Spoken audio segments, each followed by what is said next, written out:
Hello, my Teaserking family. How is everybody today? A warm day here. It was getting cool up north. It was 70, and now it's back up into the 80s. Picks are in, most of them. Pro and college are in. So far, I have one lock. I'm tempted to play another game as a lock, but I've kind of just played it now. Strong.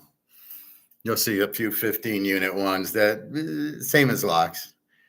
Your free play again is Dallas getting 7.5. I hope you got it in at that. I don't know what the line is right now. And the Michigan under 52 with big Nebraska. Michigan, weak quarterback, pretty good defense. They're going to run the ball. Nebraska, really strong defense, weak quarterback. They'll probably run the ball. Not a whole lot of points in that game. So you're looking for, that's why we identify the teams, they're over or under, and what's going on with them. I don't know. Sometimes they get hard when you get a team like Utah, who's a good team, a good defense, and also a good offense. For these A teams, you don't know, well, do I take the team? Do I go over? And a lot of it is who they play. Let's look at gold.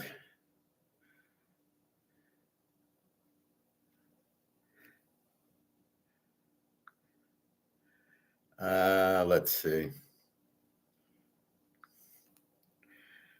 Gold's 36.34. Again, this is a game. It went down at 2 o'clock because the Fed lowered interest rates. And that's my title. What the fuck does that have to do with anything? Now gold at 10 o'clock went way down. So it should have jumped back at 10. And now it's back to 36.34. Again, it's pure bullshit. It was 36.68 at 8:30 and then drops $30. Why? Nobody sold it out. This makes Madoff look like a Boy Scout. And then silver 41.68. Again, bullshit. So these numbers are bullshit. They're paper numbers. We understand it. They're based on options, not the free market. Nobody's selling gold or silver. Nobody in their right mind would sell gold or silver.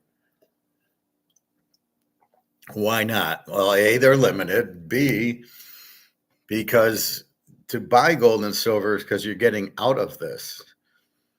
So you want to get out of the dollar, and the only thing you can go into is gold and silver. Well, why would you sell the gold and silver to get back into the dollar? This is worthless. They just keep printing it. But the signal of the Fed lowering interest rates, well, that's because Trump wants to get the interest expense down by lowering the interest rate. But A, interest rates have nothing to do with inflation. Inflation is strictly money printing. You print more money, the money's worthless. Period. It's got nothing to do with prices or cost.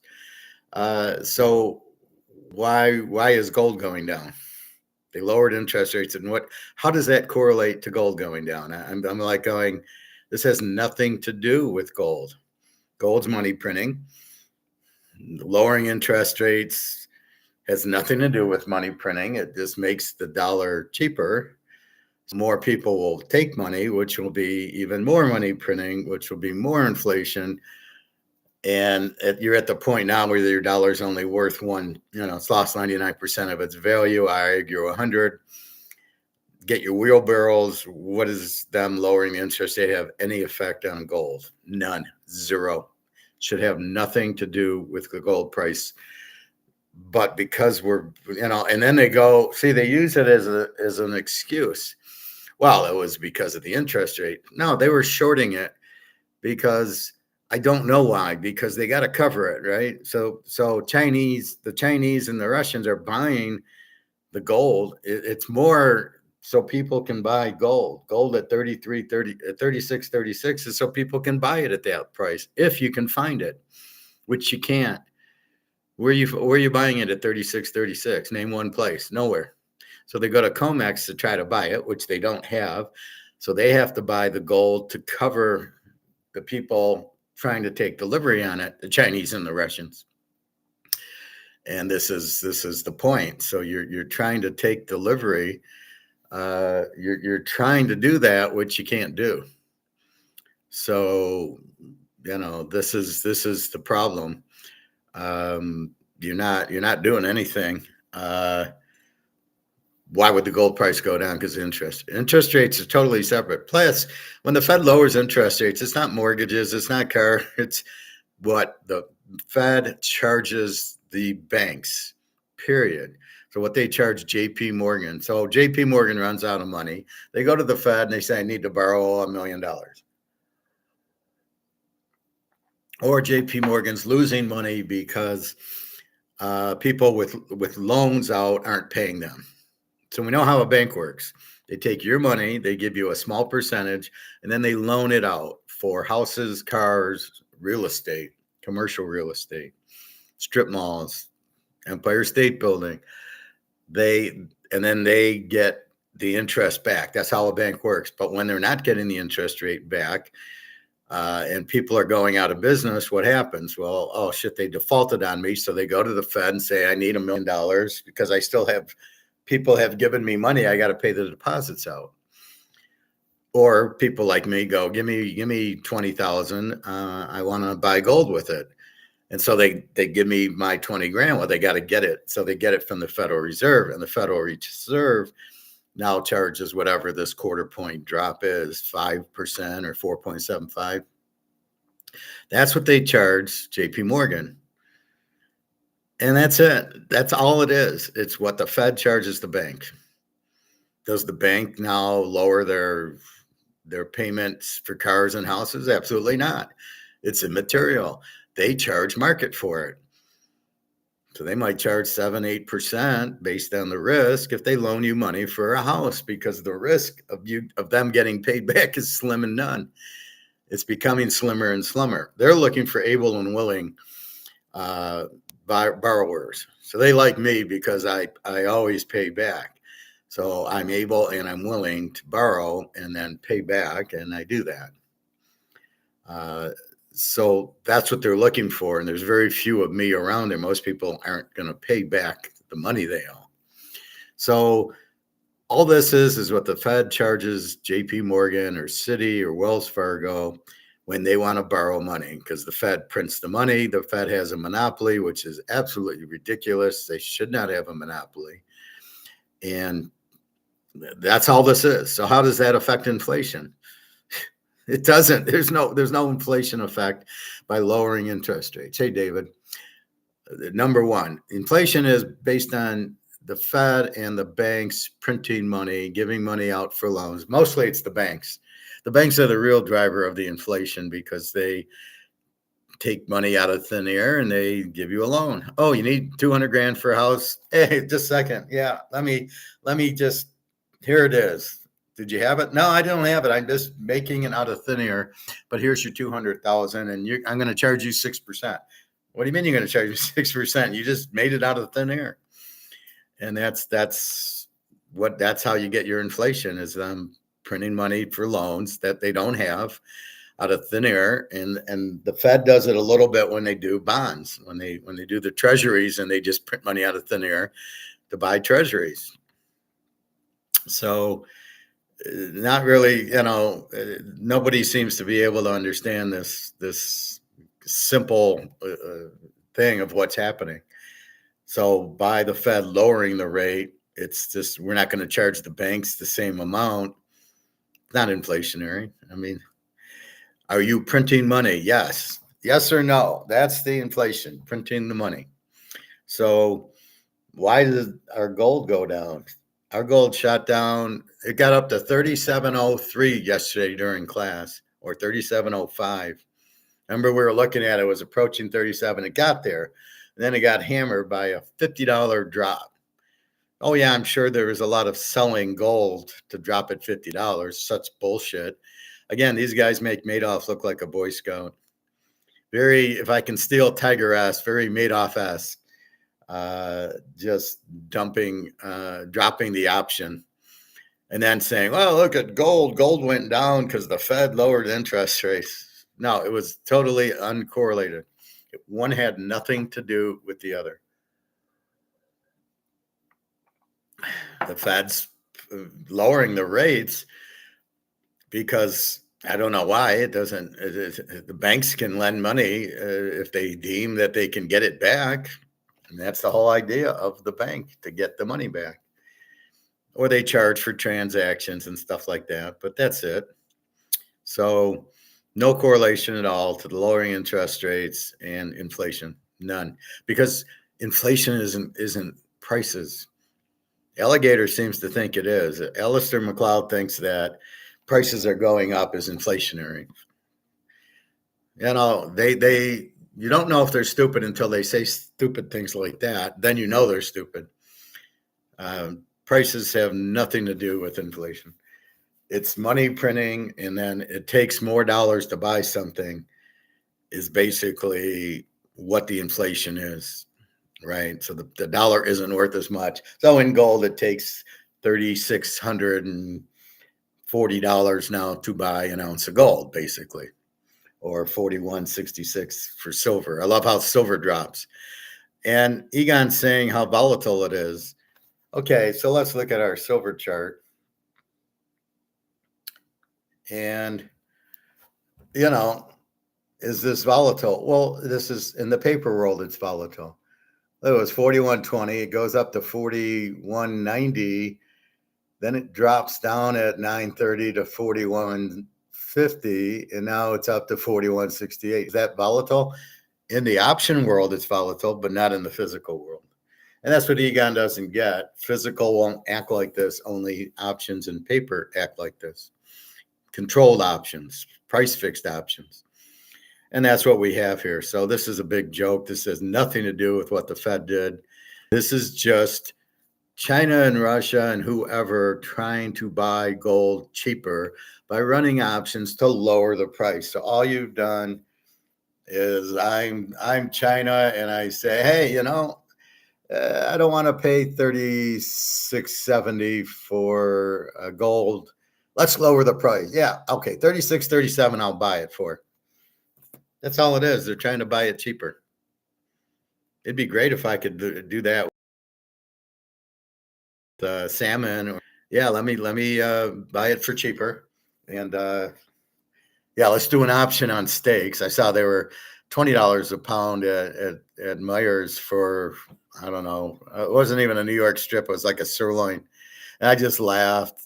And good luck selling it is all I say. And then I love what they try to do. They don't sell you a whole pound. So like you can buy it for $12 or $13, but you're not getting a pound that way. So basically it's just a bunch of bullshit. And then I'm listening to some idiot talk about tariffs, that the importers pay the tariff. No. The producer pays the tariff. It's if China makes something, China pays the tariff. Now, the importer doesn't pay the tariff. If China charges them for the tariff, I wouldn't pay it. Just like steak going up to $20. I'm not going to pay for it. Sorry. Not happening. I'm not paying $20 for a steak, which might have tariff in it. But again, people seem to think you can raise prices on people and they're going to pay it. No, it doesn't work that way. We buy at what we feel is a fair price. And like I said, if the ribs go to $50 a slab, we ain't buying it. It's as simple as that. So, I was watching something where Trump's getting all this money in on tariffs, which I don't believe. Who's he getting it from? And then, he's using it to pay down debt. Well, that's bullshit. And I don't know what he's getting on tariffs. Nobody knows if he's getting anything. I mean, are people buying tariff goods? I don't know. So it's, I went to Walmart yesterday. I needed some, what did I need? Some avocados and some dark chocolates. And, I just see half, where was the 7-Up and the Verner's Pop? I wanted to get a Verner's. I didn't see any. And then part of the foods were missing. Like, what the fuck? So anyway, you just I don't know what they're doing, but I'm not going to pay higher prices for tariffs at Walmart if you can't be competitive with Kroger's and with uh, Myers. I'm not going to pay more. I'll go from one store to the other. I don't care. Anyway, so that's what's going on. Um, the Fed rate cut had nothing to do with the gold dropping. It was an excuse by the gold people to say, oh, it's because of tariffs. It was because of the Fed rate cut. Fed rate cut had nothing to do with that. Gold should never have gone down. It was just an excuse to lower it. And I'm shocked that it's not back. It's 36.41 now. I'm sure we'll see 37 soon. Every time it hits 37, it keeps getting a lot of resistance. So keep that in your mind. Silver 41.72 is cheap. I might go buy some today. Again, we know silver will be 500 an ounce. We know gold will be 5,000 an ounce, and then 10,000 an ounce. As I said, this is the killer, which nobody understands or talks about. You keep printing this. This has no value. This is the key to what should be talked about, not the Fed price hike or rate hikes or not, or bonds, and any of that bullshit has nothing to do with anything. The ship's sinking. So in correlation, the Titanic got the water, got the hole in it, and the water is coming in, and they're talking about, well, on the second deck, they're doing bonds, and on the third deck they're doing stocks. The boat's sinking. They missed the whole point. It's the boat that's sinking. It's the dollar is sinking. So anything bullshit about stocks and bonds, real estate is bullshit. It's got nothing to do with anything. The boat's sinking. You have to get off the boat. Gold and silver, period. It's got, they keep trying to fuck everybody over and mislead everybody.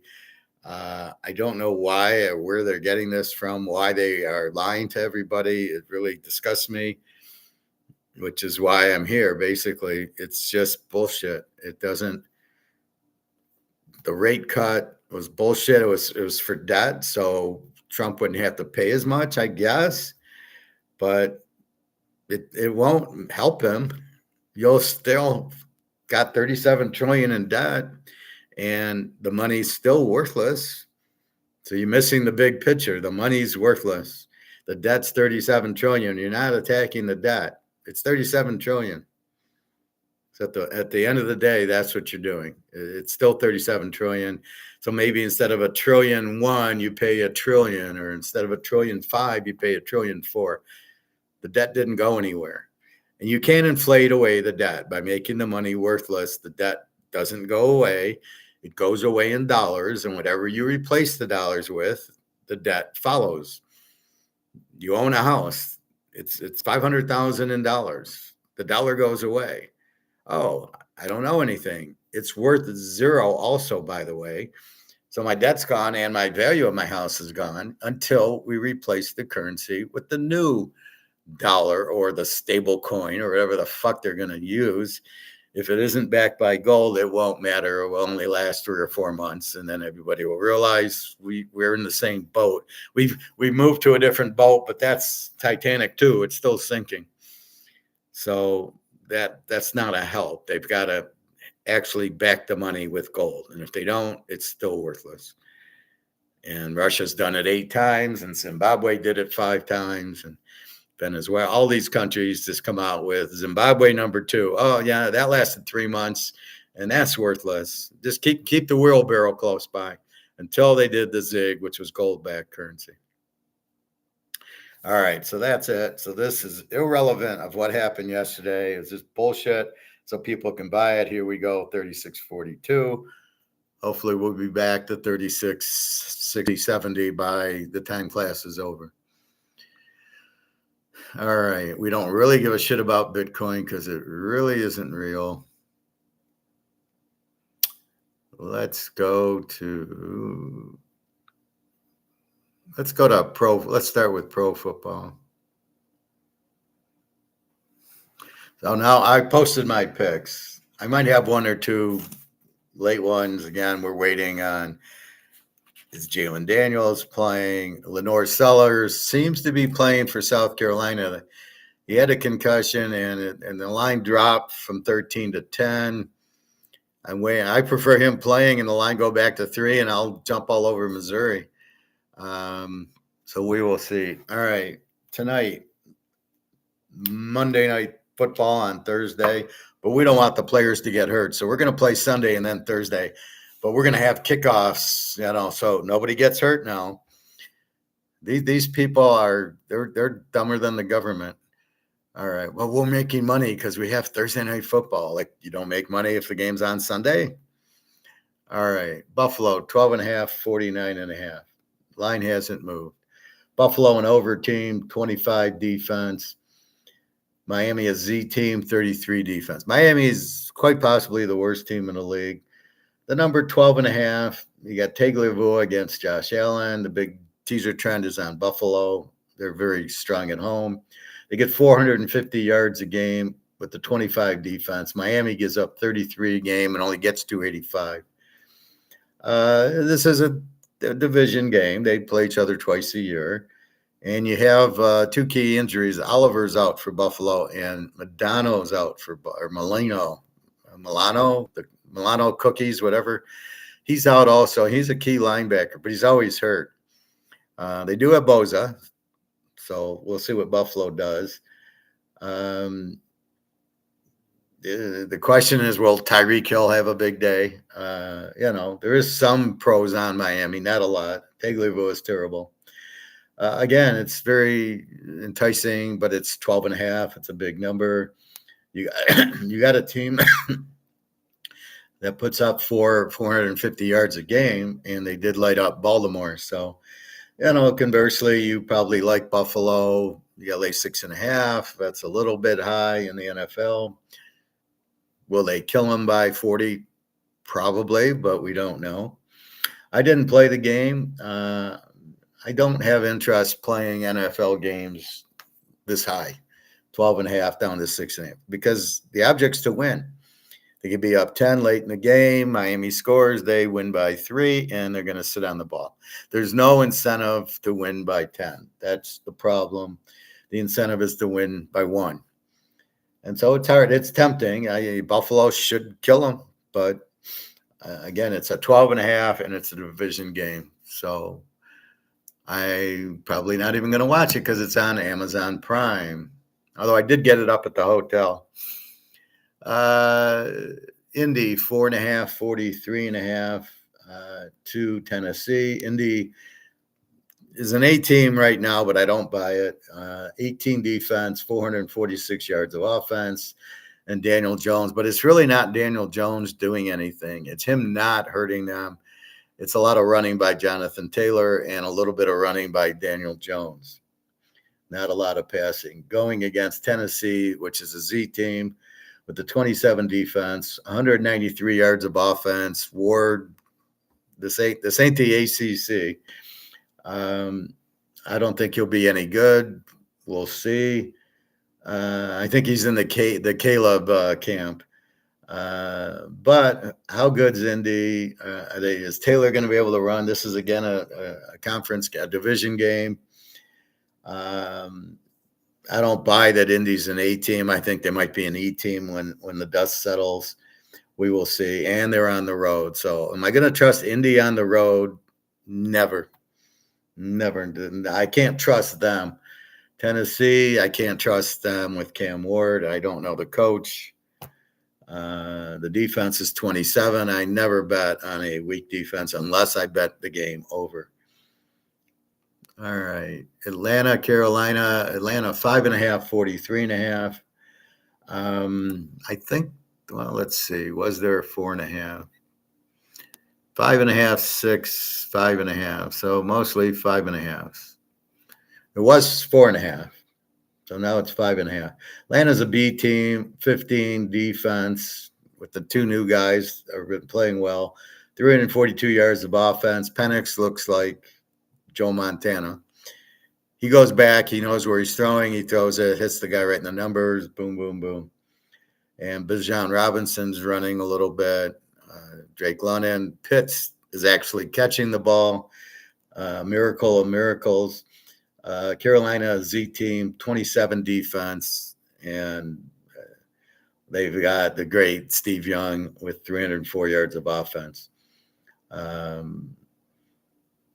It's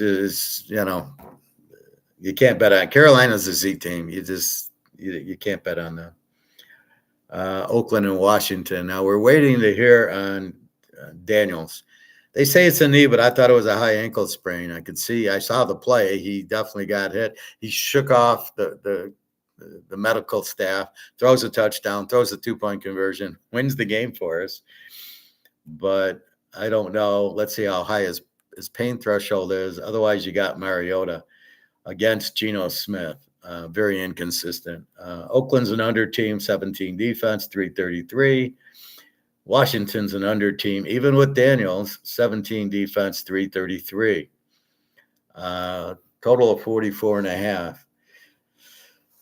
Well, Oakland doesn't have much of a defense, although Max Crosby is outstanding. Washington, I don't know. People say it's the oldest defense in the league. I don't care. They held Green Bay to 27, and then they held the Giants to 7, which obviously Dallas couldn't do. So we're not sure. If Daniels is out, you might lean more towards the under because Mariota stinks. How he's even there, it's just, I guess, the backup. So I think what it is the starting quarterback makes $50 million, so the backup can make $1 million, which is a big problem because Mariota stinks. Geno Smith, very inconsistent. You got Chip Kelly calling the plays and Coach Pete at Oakland. And apparently Tom Brady, everybody's shitting about, Tom Brady's in the booth and he's talking to the Bears. Oh, my God. I don't think he needs to actually talk to them. He can see the film and break it apart if he needs to. And you're fully capable of having Joe Montana and paying him and letting him watch film so he understands what's going on. Or Dan Marino or any of these guys are certainly capable doing what Brady's doing, probably a lot better. So I don't know. Again, with Daniels, I could see taking Washington without him. Maybe it's an under. I don't know. I don't really know how good Oakland is and how good Washington is. I think Washington's very good with Daniels, healthy, throwing the ball around. Oakland, it's a defensive thing. They got the offense.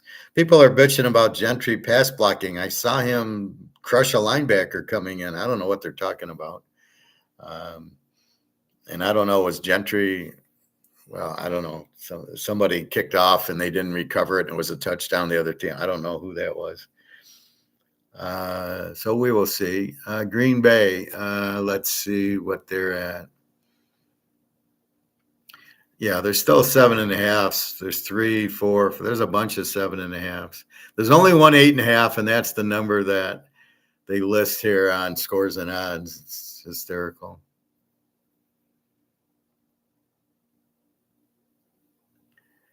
So 7.5, 41.5. Green Bay looks like the best team. Now both games were at home. They destroyed Detroit. And then Detroit's excuses, well, we didn't communicate. What do you mean you didn't communicate? Didn't you have practice?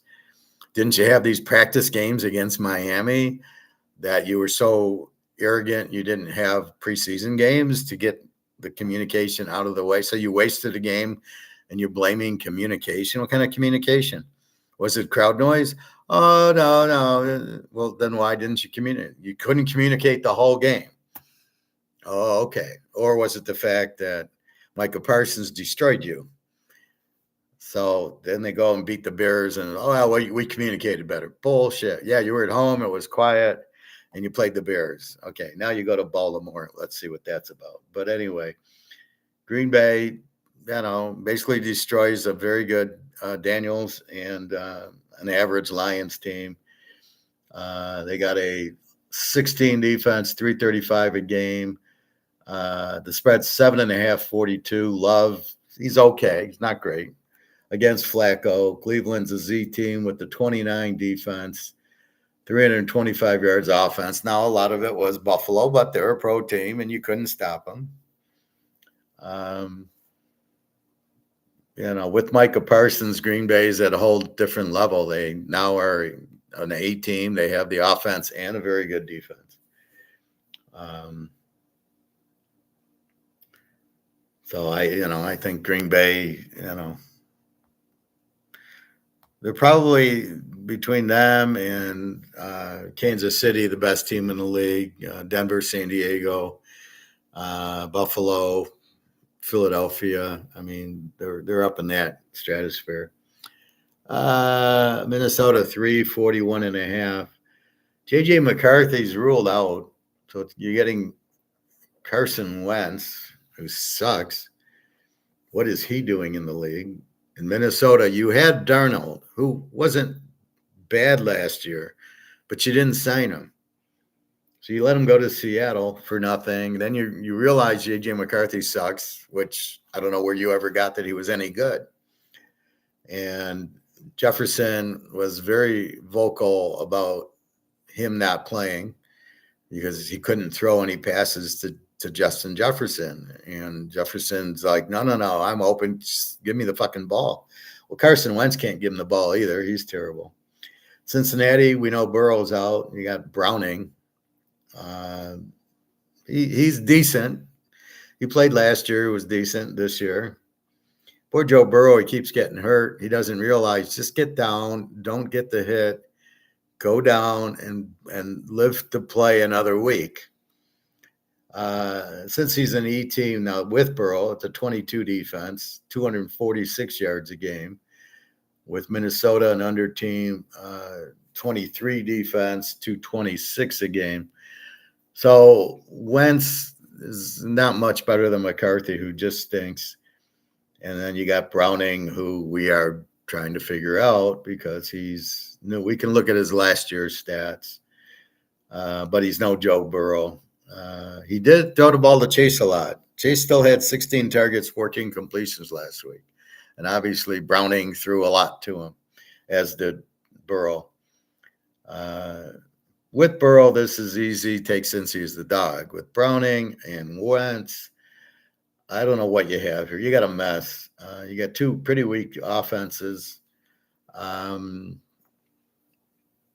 don't know. I mean, it's usually, as I say, when you don't have a quarterback, it's an under game. Maybe that's what you do with it. It's a mess. Game of the day, the Eagles, 3.5, 44.5 to the Rams. Rams an A team, 14 defense, 368 yards, and Stafford looks good. He's got Pukanuka and Devontae Adams, not Cooper Kupp, who's always injured. I think he's on Seattle, always being injured there. And Philly, an under team, actually, with a 19 defense, 259 yards a game. Jalen Hurts, who all he does is throw 5-yard passes and then just runs the quarterback sneak play, which should be outlawed because it's not football. Pushing the runner is not part of football. You want to have rugby, go play rugby. This is football. This isn't push the quarterback. It's totally illegal. You've got guards moving early, which they're not calling. Why not? Why? You can't see the guard moving? What kind of crap is that? Not that it matters because he runs a little left. The only way to defend it is your linebackers have to be back. And when his tight ends are pushing him, your linebackers are pushing the other way, neutralizing the push, because that's how he gets the yard. He's stopped initially, and then the tight end and the fullback are pushing him sort of the second wave, and there's nothing to resist it. So you really need your linebackers to then neutralize that push. So the defensive line neutralizes against the offensive line. They bring in their tight end and their fullback. You bring in your linebackers, and that neutralizes it. It's a stupid play, and I can't believe Hurts hasn't ripped his knee up yet. Very stupid play. Not part of football. Uh, should it be outlawed? It shouldn't even be in the. It's not even in the rules. It's not football. Um, if Hurts wants to do a quarterback sneak, go do it like every other quarterback do it. Well, it's because Philly can do it, but you can't. Yeah, because we're not idiots. We're not running that stupid play because it's not part of football. So that's my problem with it. Uh, but if you're betting, you have that play on with Philly. So it's a really weird bet. Um, I don't know. I think this should be a tight game. You got Stafford who can throw, but Philly can put the pass rush on him. And then they're just going to run Barkley because Hurts terrible, can't really throw. Um, he's really just there to hand off and then run the quarterback sneak. That's all Hurts' role is. He can't throw the ball. So should be a close game. Is it an under game? I don't know. Philly can explode. The Rams can explode. It's a very tough game to call because you're always scared of Philly's defense.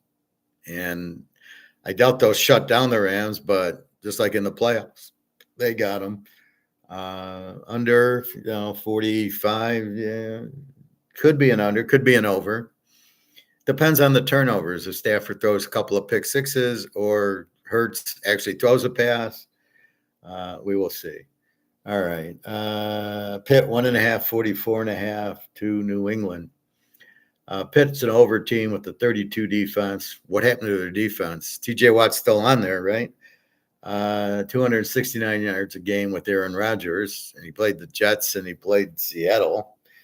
New England, an E team, 24 defense, 335. E does not mean they're terrible. It means they're an even team, meaning they score mid-20s, they give up mid-20s, so they're even. That's what an E team means.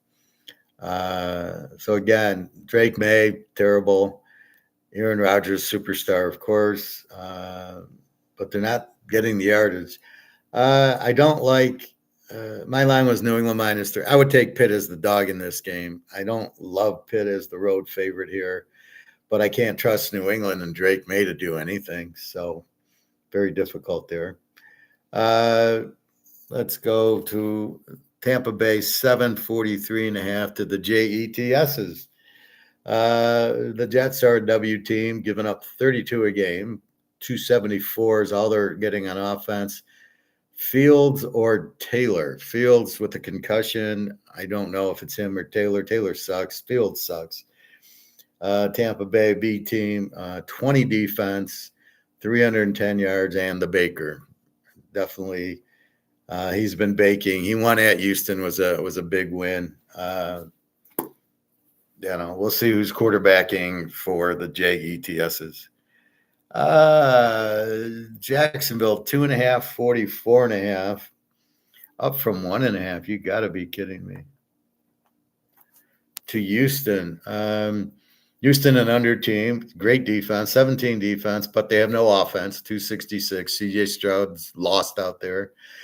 He just kind of scrambles around and runs all the way to the right sideline and hopes somebody breaks open. It's a great offensive thing. Versus Jacksonville. Jacksonville's a B team. No, but I don't buy it. 21 defense, but they didn't play anybody. 389 yards of offense, and Trevor Lawrence, who just sucks. They've been getting yards from Etienne. They've been like Indy. They've been running the ball, getting yards, but despite the fact that their quarterback sucks. Houston's a big teaser trend. We'll go through the teaser trend people after. And also Houston, we know they got a big defense. Jacksonville, 21 defense. So Houston's an under team. They don't get a lot of points. They don't give up anything. Jacksonville, Trevor Lawrence is going to get crushed in this game. Probably 2 or 3 picks. Their defense is 21. So this should be probably a close game. Probably low scoring. What are you going to do with these two idiot quarterbacks? All right. Denver, San Diego, strong game. San Diego, 2.5, 45.5. That number hasn't changed. Denver actually is an under team. They're not scoring yet. A 21 defense, 321. Everybody's picking on Bo Nix like it's his fault. Bo Nix, great quarterback. If you're picking on him, you have no idea, and think Drake May's good. You have no idea what you're looking at. San Diego, an A team, they did beat KC. They got a 15 defense, 366, and Justin Herbert. So San Diego is the better team here. It becomes who do you want? Who do you trust? Both with great defenses. Denver's, strangely enough, gave up 29 points to Indy, although really 26. We can't count that bullshit field goal at the end of the game. What a bunch of crap that is. So you got Denver off a loss, San Diego off of 2 wins, one of KC. The other one, who did they beat last week? They beat Oakland Monday night. What was that score? Did I write it down? Yeah, 20-9, San Diego over Oakland. Oakland, not much of an offense. This probably, you got an under team in Denver. Probably, should be competitive. I don't see San Diego blowing them out, and I certainly don't see that. Can Denver win the game? Sure. It's a tough one because San Diego with the good defense. It's hard to bet against the good defense unless you got Joe Montana. And here we've got Knicks, who's good. Now, Denver's defense, I don't know, is a little sloppy against Indy, but we will see. So this should be the best game of the day, very competitive. Is Denver really a live dog? I don't really know because San Diego is powerful defensively, and Bo Nix has been turning it over a little bit. So look for Nix to stop with the turnovers, but I don't know if it's his fault or the receiver's fault. Everybody wants to blame the quarterback. The receiver runs the wrong route, or he's anticipating the receiver to be an X, and he doesn't get the X, and he throws the interception because the receiver didn't finish the route. So we're not really sure what's going on. This is a tight game. Normally a tease the dog game, but I'm not sure here. We've got Seattle 741.5 to New Orleans. Rattler against Darnold. New Orleans a W team with a 311 yards of offense. Rattler just stinks. Seattle, your B team. 17 defense, 313 yards, and Darnold, who's playing a little bit better. Still, all you got to do is pressure. Orleans can do that. They're just a weak team. Now they're at Seattle. The old New Orleans, if Sean Payton was there, they're going to win. Here, I have no confidence in Kellen Moore. He's in way over his head, and he just doesn't have – he has to go with Spencer Rattler. He's fucked. He's terrible. So we'll see. Seattle, I don't know if they have a defense. We'll see. Darnold, Smith and Jimba is not all that. And they do have Walker from Michigan State, who's the stud running back there. So he's your star. Look for him to have a big day. See, now Dallas, let's see what this line is. This is why I gave you this free pick a long time ago. Dallas is -1. There is a minus on FanDuel. Chicago's still favored. And there's a few -half. So basically, call Dallas -0.5. I've given you the game early because I wanted you to get Dallas as the dog, which you should have if you listened way back Monday, Tuesday, even yesterday. You still could get it. So basically, it's -0.5. I still like Dallas. I like him better as a dog if you can get him as the dog. You should have already bet him. This is why sometimes I bet early and I give the free pick out on Monday or Tuesday because I know where the line's going. It's going to be Dallas -2.5 or 3. And therefore, we want to get Dallas as a dog +7.5, which is what I did. So I have my free pick in Dallas plus 7.5. The Dallas and over team with 31 points a game. Defense, a lot of that was for the Giants last week. 393 yards of offense, and Dak, who is a choke. The Bears, let's call it plus a half. A Z team. I got them as a Z over. They're weak, but they're so bad defensively that you can bet the game over. A 40 defense, 328 yards, and Caleb. Well, we know Caleb sucks. We saw the Lions put up 51 on them. We saw Minnesota put up 27 on them. They're not good. Their coach terrible. He doesn't know how to coach. He's got to coach offense and defense, which he doesn't really understand. He's not a leader. Chicago's in big trouble. Again, they don't know how to draft a quarterback. They could have had Daniels, could have had Penix. They draft Caleb. What in God's name would make you think he's the best quarterback? The defense has been lousy. It looks like the players are not playing for this guy. Give up 50 against the Lions. Their defense is much better than that. At least I thought so. They've got some injuries to the cornerbacks. Dak will have a big game here. Caleb won't. Look for Dallas to get all over him. And we'll see. I heard some guy on the radio, oh, Dallas doesn't have a good defense, well, you're looking at the Giant game, and Russell Wilson is a all-pro quarterback, so yeah. And, of course, they lost Micah Parsons, so they're adjusting to it. So I don't know. Dallas could be better. It's hard to lose Micah Parsons and get better.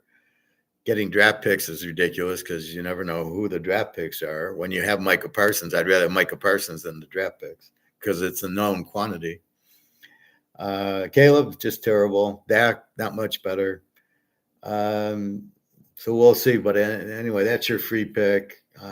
Take Dallas plus 6.5, 7.5 as a dog if you can get on FanDuel. You can still get the Bears favored for some reason. So we love Dallas as the dog, free pick. Arizona and the Niners. We've got the Niners 2.5, 45.5, up from 1.5. We got Kyler Murray against Mac Jones, I believe. Well, I'm not sure. Let's check the injury. Arizona, a B team, 18 defense. Frisco, a B team, 17 defense. Arizona gets 285 a game, and Frisco 364, even with Mac Jones. However, they did play New Orleans and some other shit team. Murray against Jones. Murray, I don't know, but Jones is terrible. Let's check injuries here. Now, we assume McCaffrey's playing because he played last week, and so we've got to assume that. San Francisco injury. Juan Jennings is questionable with an ankle. Brock Purdy is out with the toe on 9/11. That's an old one. We don't know on 9/18. That's last week, and he wasn't. He was out, right? Mac Jones played, so we don't know. We're not getting help. We'll go look through all the injuries in a minute. So I don't know if he's playing. The line did go to 2.5 or 2. Both teams are B teams based on the stats right now. I'm not buying either as a B team. Too many injuries. However, if McCaffrey plays, I don't know who's the Niners defense. And if Ricky Pearsall's your best receiver, you have big problems. Kansas City 645.5. I think there are still some 5.5s out there. 6, 6.5, 6, 6, 6.5. There's a 5.5. 6, 6, 6. FanDuel has our kind of spreads. KC hasn't won yet. They're 0-2. They're at the Giants. The KC defense will be all over Russell Wilson. KC's an under team with a 24 defense, 321 yards, and Mahomes. The Giants are an over team with a 31 defense, 369 on offense, Russell Wilson. Look for Mahomes to eat up this giant defense. If Dak did, Mahomes will. Kelsey, if he's capable of a big game, it'll be here because he's responsible for losing the game against Philly with his stupid drop interception at the goal line to cost them the game. Was it fixed? Who knows? Is he worried about Taylor Swift? Well, he needs to break it off with her if he can't make a catch to win the. If he's not going to win the game for you, he's a game winner, right? All of a sudden, he can't make a catch at the goal line, so he's worried about Taylor Swift. Really? Mm-mm. So he better straighten up or let him go. I mean, he's definitely not. He's definitely very weak right now. Problem is they don't really have another tight end, and the receivers are weak. How they let that happen with Mahomes, I don't know. But we'll see. KC will give their best game of the year because they can't go down 0-3, and then here comes Baltimore and Buffalo, and you just played Philadelphia, so you got some big games coming up. You can't lose to the Giants. So again, KC off of 2 losses. Now they were good teams, San Diego and Philly. I think I got KC. Yeah, I got KC.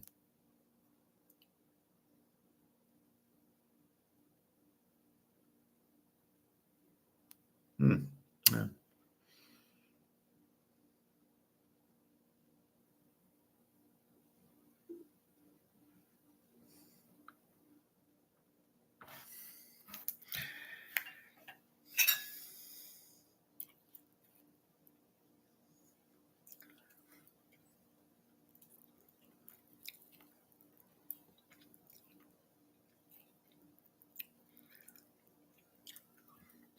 So you have to think KC even here. Are they going to go 0-3 with Mahomes, who's healthy? I mean, it's Mahomes is hurt or whatever. Kelsey better have his head screwed in, or he won't see the field again. So we will see. But the Giants, Russell Wilson's capable of a big game, but Spagnola's defense is very good and against Wilson. So KC could be sliding out in San Diego and Denver sliding in. So we will see. Detroit, Baltimore.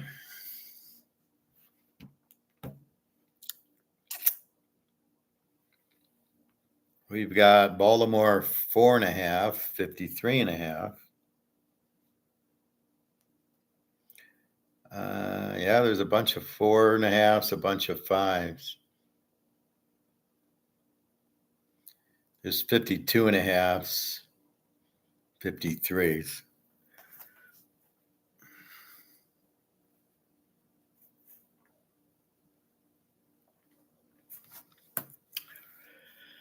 Detroit an over team with the 24 defense, 379. Now, I doubt the defense is that strong as they played Caleb, and he still scored 21 on 379 on offense on Golf, who's a choke.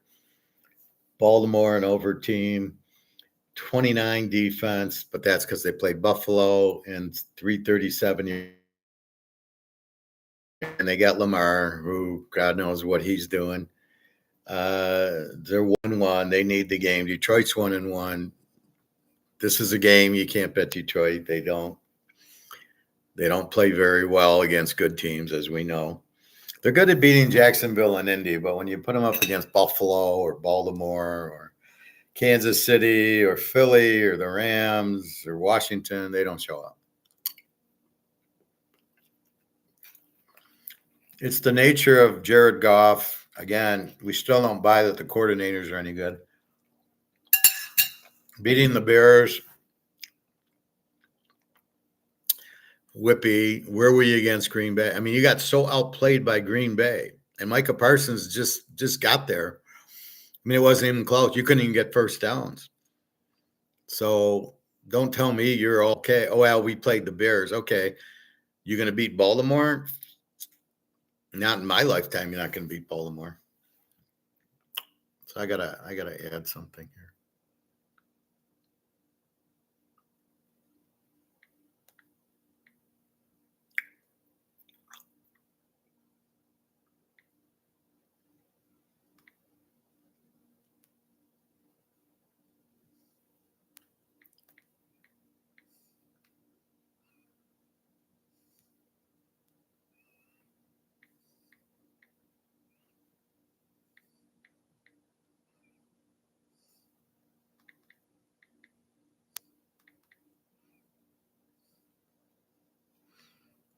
Okay.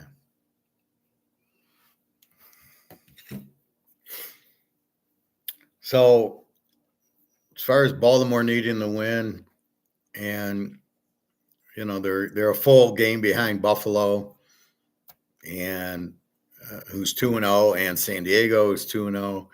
Buffalo extremely strong offensively, which will give Detroit a lot of problems.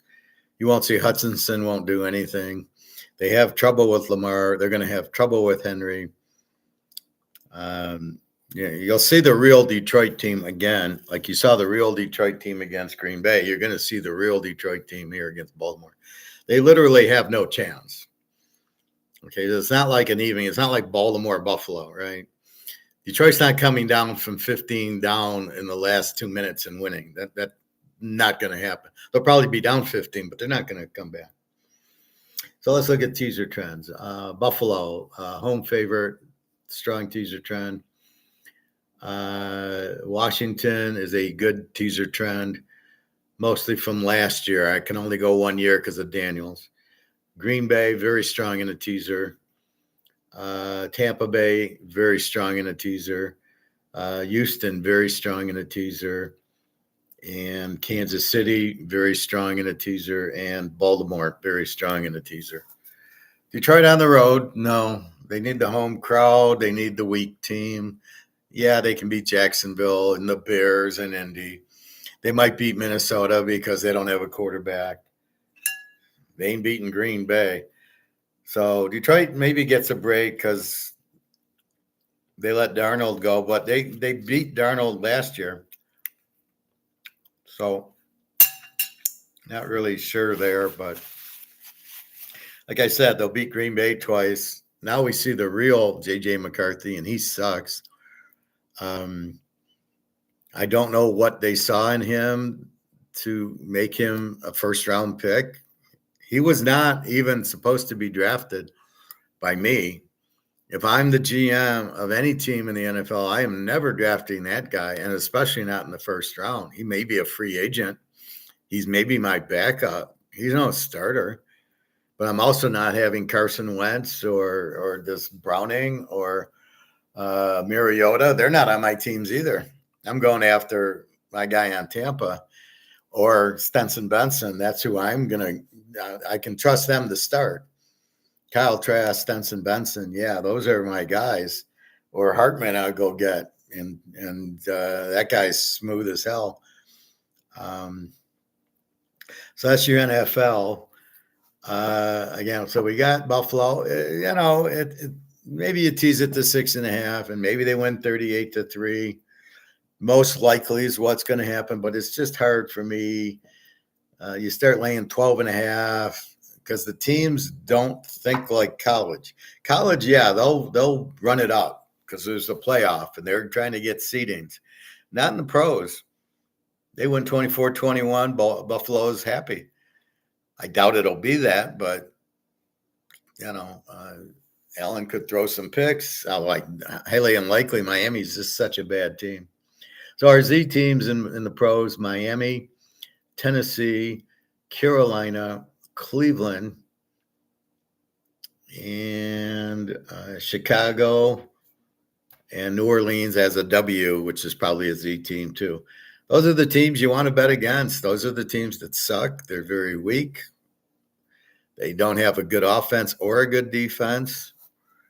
And that's what you're looking for. This is all about betting against weakness, art of war.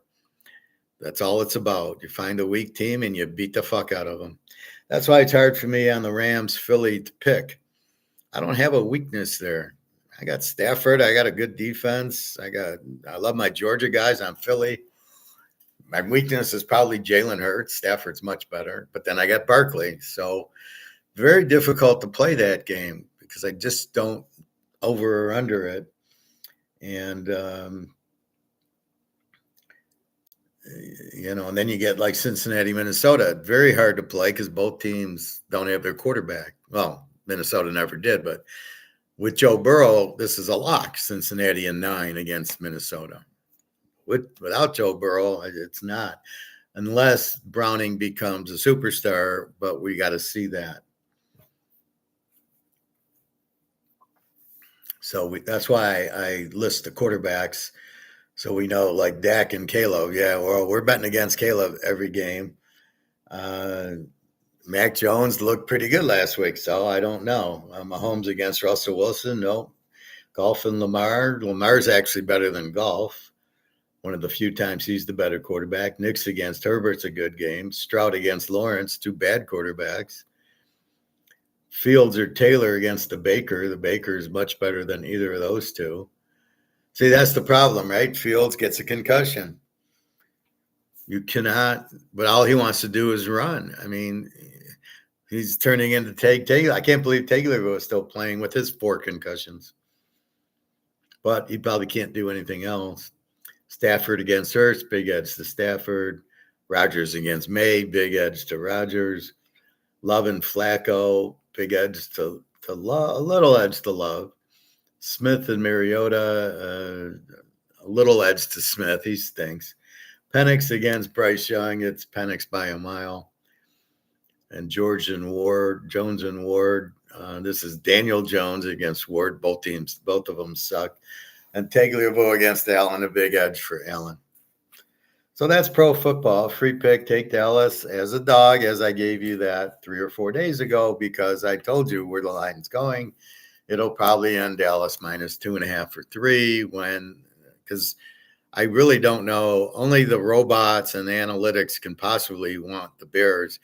People that don't actually watch the game, they just look at the stats. And this is the problem with this whole AI analytics bullshit that doesn't work.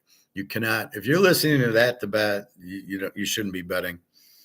You've got to watch it. You've got to understand it's a defensive game, and that's what you want to bet. You can't look at analytics. Oh, Caleb did this and that, and I'm going to bet the Bears. No, this is a Dallas bet all the way. You cannot bet on the Bears. But analytics said this. No, you're fucked if you start betting like that. All right. Let's go to college. Most of my picks are in. There's a few I'm going to probably double dip on because I like them.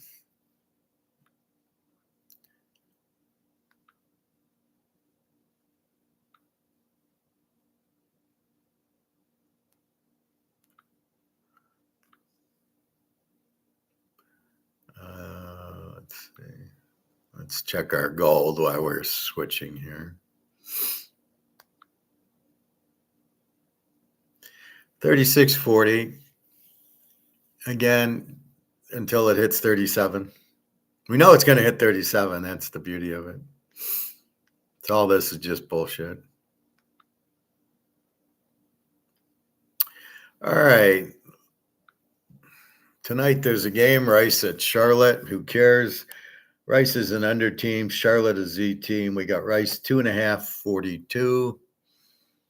We've got Oak State tomorrow, 11.5, 54.5. Nothing changed. Tulsa's an E team. Oak State's a Z team. New quarterbacks, freshman, not very good yet. Maybe he will be. Iowa, 2.5, 46.5 to Rutgers tomorrow. Iowa, an under team with a 10 defense, but they haven't played anybody. And against Iowa State, it was like a 20-19 game, whatever. Rutgers, B team, 19 defense. They've been looking pretty good. Again, a 45 defense. So 40. The totals actually it's 46. All right, let's adjust. Rutgers has been much better this year. Much more often. Their quarterbacks gotten better. Saturday, North Texas 2.5, 50.5 to the Army. North Texas, an A team, killed Washington State last week. The Army, an E team with the 25 defense. SMU, TCU 7, 64.5. SMU's an over team with the 24 defense. TCU's an 18 with the 17. They played a high-scoring game with Auburn week 1, where Auburn actually came into Baylor and beat them. But this is TCU, isn't it? Sorry about that. TCU, always explosive. Okay. Vegas, 2.5, 50.5. This is up from 48. We'll call it 50. Against Miami of Ohio, I'm wondering why anybody's betting the over in this game. Vegas is an over team with the 25 defense. Miami's a Z team with the 31 defense. So if anybody's scoring, it's Vegas, but you're not going to get help from Miami of Ohio. Again, why are you betting this game over? Who's the idiot doing that? Oh, it's analytics. It's an AI machine. Louisville, 26.5, 53.5. Up from 51. Louisville is a B team with the 15 defense. Bowling Green's an under with an 18. Again, why is the over going up? Clemson, 17.5, 55.5. They're pretty pathetic, aren't they? Syracuse, a B team with the 30 defense. Clemson, an under team with the 19 defense. Clemson off of a loss. I don't know if they can win, though. They're pretty bad. Wisconsin, 10, 44.5. Against Maryland. Wisconsin's pretty weak. Maryland. Wisconsin, an under team with a 16 defense. Maryland, a B with an 11, which I don't buy. It's just they played shit teams. Utah, 357 to Texas Tech. 2 A teams playing each other. Texas Tech with a 14 defense. Hasn't really played anybody. Neither has Utah. They beat UCLA and then last week Wyoming. So they haven't really played a team that is a great offense. They normally have a great defense, and they got Dampier, a great quarterback. Morton, a good quarterback for Texas Tech. So this is a war here, A versus A. Arkansas, 7.5, 62.5. Arkansas is an over team with the 21 defense. Get 530 yards a game. And Memphis is an A team, but haven't played anybody yet on 11 defense, which I don't buy against Arkansas.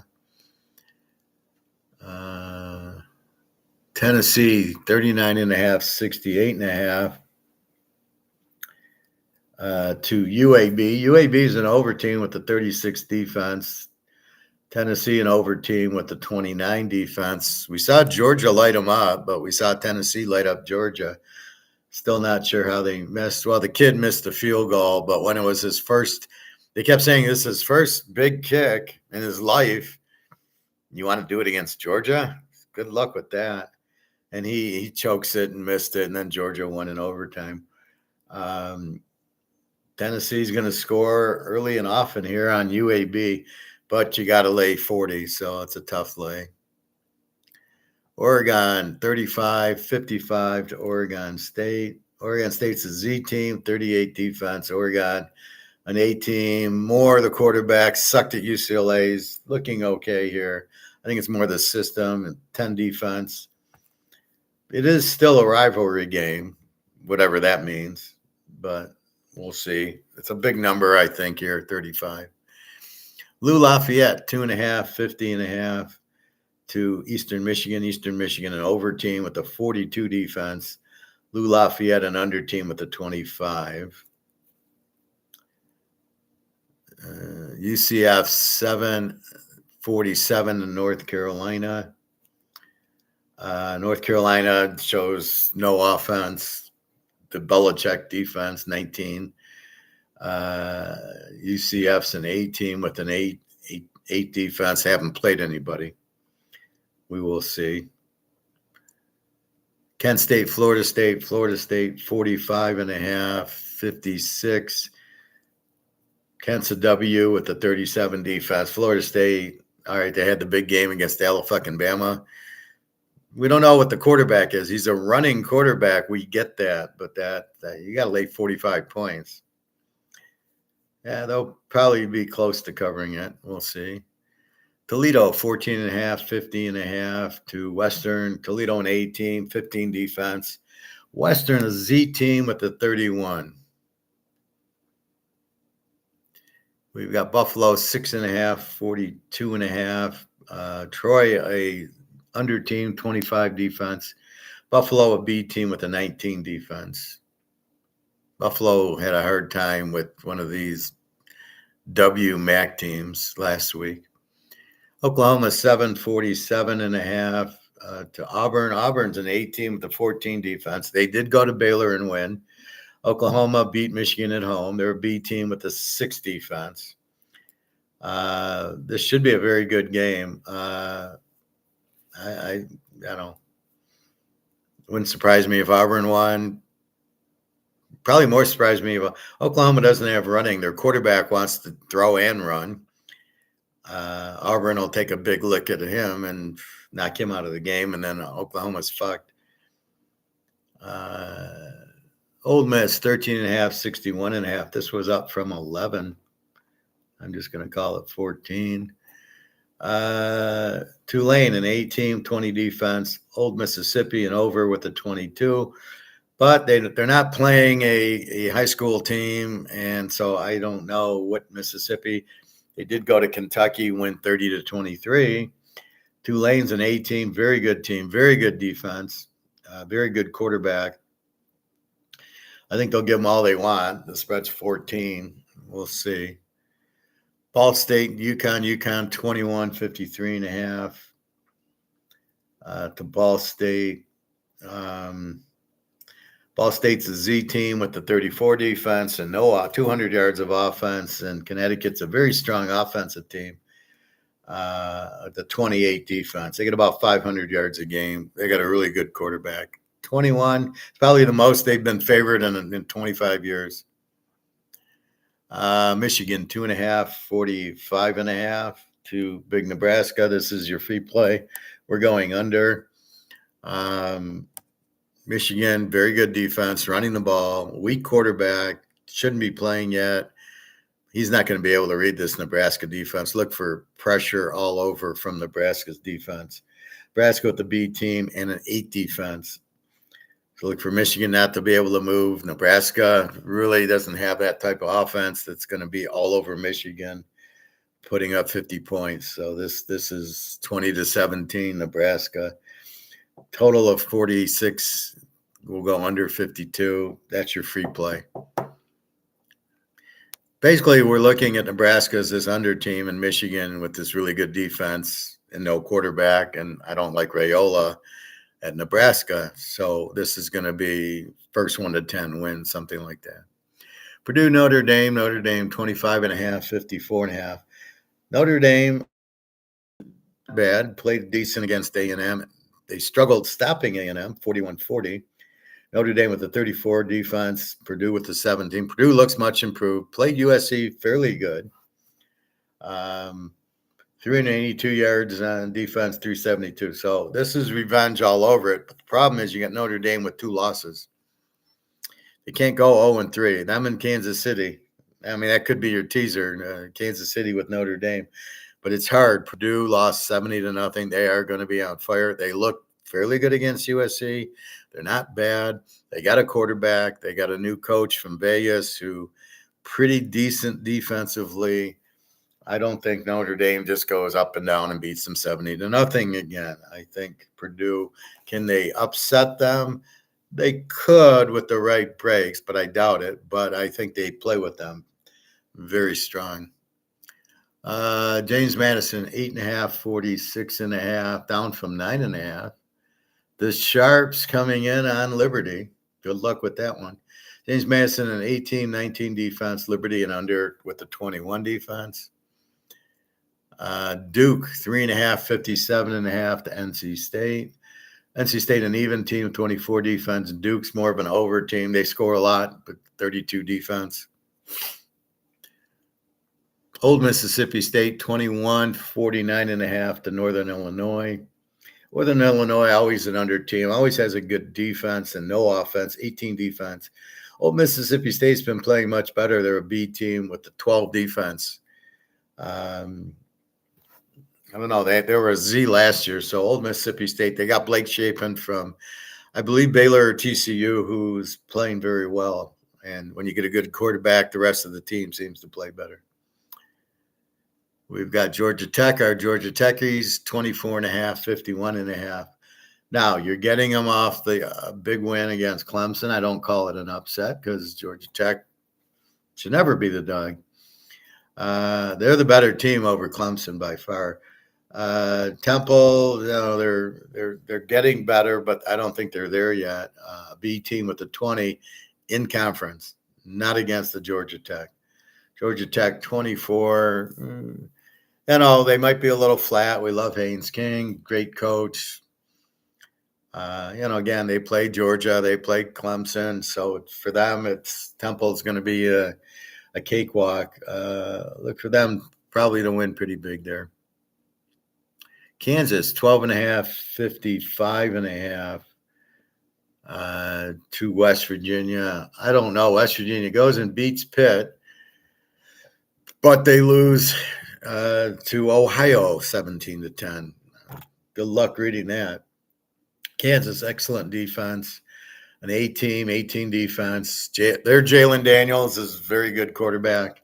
They did lose to Missouri, which was shocking. They had the lead late. Missouri scored, and then Missouri, just running the clock out, scored a late touchdown. So it was basically a 35-31 game. And apparently Missouri is a top 5 team, which we didn't realize until they beat Kansas. Kansas is also a very top team, very strong team. West Virginia, I don't know. You lose to Ohio, and then you beat Pitt, and you're down, and they're having quarterback issues. I don't know. Arkansas State, 4.5, 56.5. This was 6 down to 4.5. The Sharps betting on Kennesaw State. Arkansas State's an over team with a 34 defense. Kennesaw State's a W team with a 26. Florida International, 5.5, 55.5. Down from 7. 55.5 up from 54. So money going on Delaware, who got their ass kicked by Colorado and then beat Connecticut, which was a good win for them. Florida International, they're probably a live dog. Delaware, an over team with a 30 defense. Florida International, an E team with a 24. They did handle Florida Atlantic. And again, this is where you get into it, where you've got to be careful. You like Delaware, but they got a 30 defense.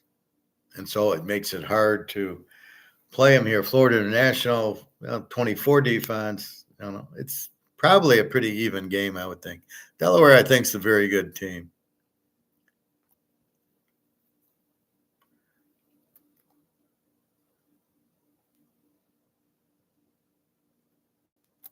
Okay, sorry about that. South Alabama, 14.5, 51.5 to Coastal Carolina. Coastal Carolina, Z team, 29 defense. South Alabama, an over team with the 28 defense. South Alabama should be explosive. They got Major Applewhite as the coach, very good quarterback, good offense. And again, you've got them against Coastal Carolina, a Z team. No apparent offense and a pretty weak defense. Here you go, Missouri, 10.5, 48.5 to South Carolina. And the question is, what's going on with Lenore Sellers? South Carolina's quarterback, very good runner, got a helmet-to-helmet concussion. We don't know if he's playing or not. Judging by the line, he seems to be, because the total went up and the line went from 13. Started at 3, went to 13. Now it's down to 10. We will see. Anything under 9 where I can lay less than 3, I'm taking Missouri. Love Missouri. And Vanderbilt just killed South Carolina last week. So, yeah, give me Missouri if I can get it cheap. Or Sellers is out, but we won't probably know till game time. We'll talk about it Saturday morning. Western Kentucky 10, 53.5 to Nevada. Western Kentucky lost to Toledo. My only loss that week. Nevada's a W team, 25 defense. Western Kentucky an over team with the 25 defense. Western Kentucky, good quarterback from Abilene Christian, very explosive. Nevada, not.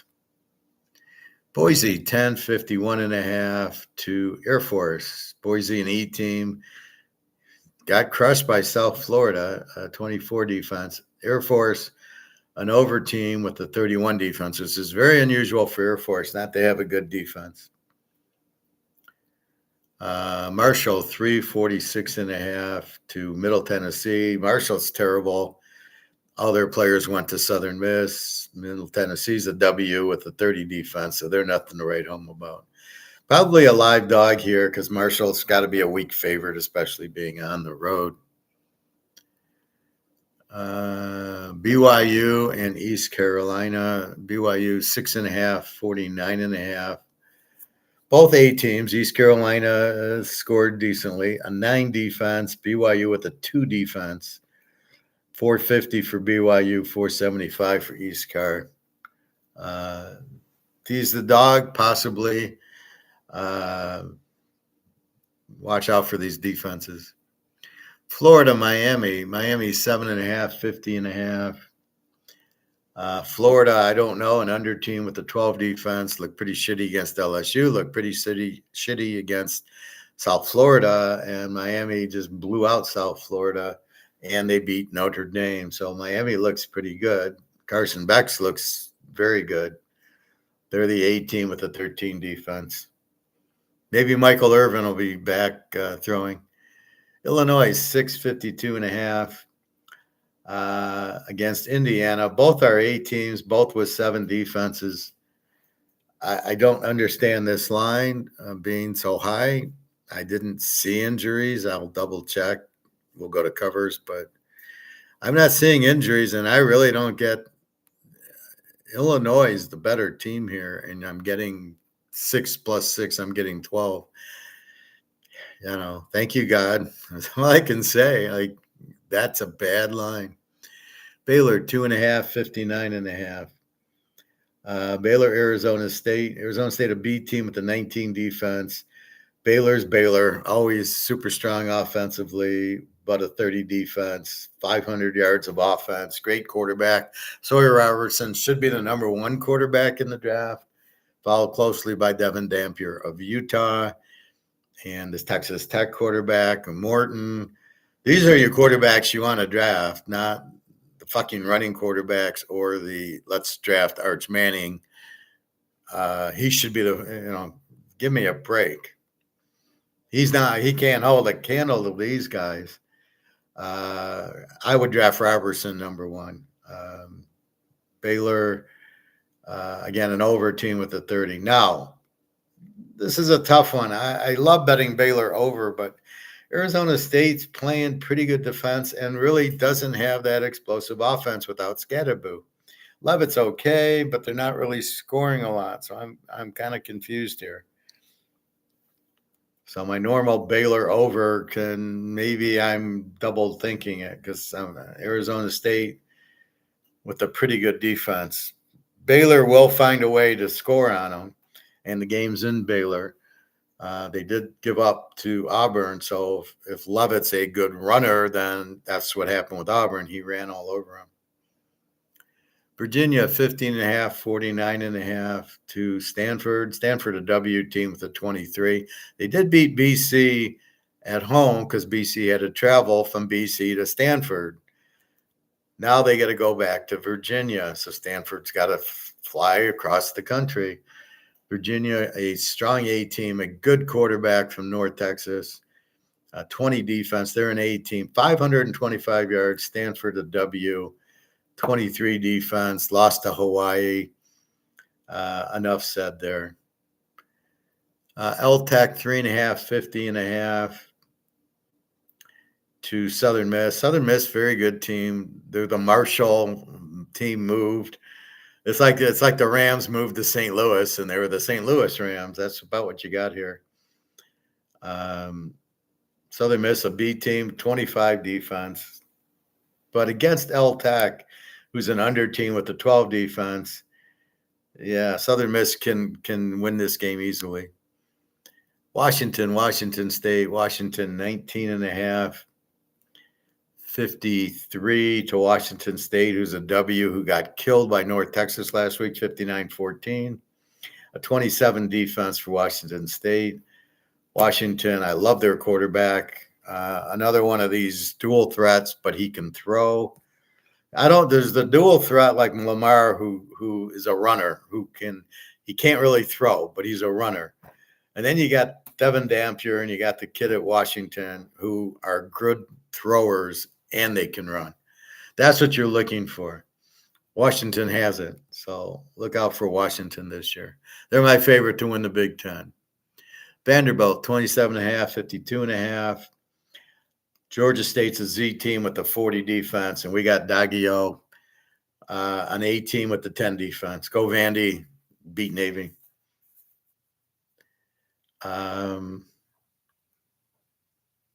Texas, 39.5, 51.5. I don't think Texas can cover 40 points against a high school team. Arch Manning stinks.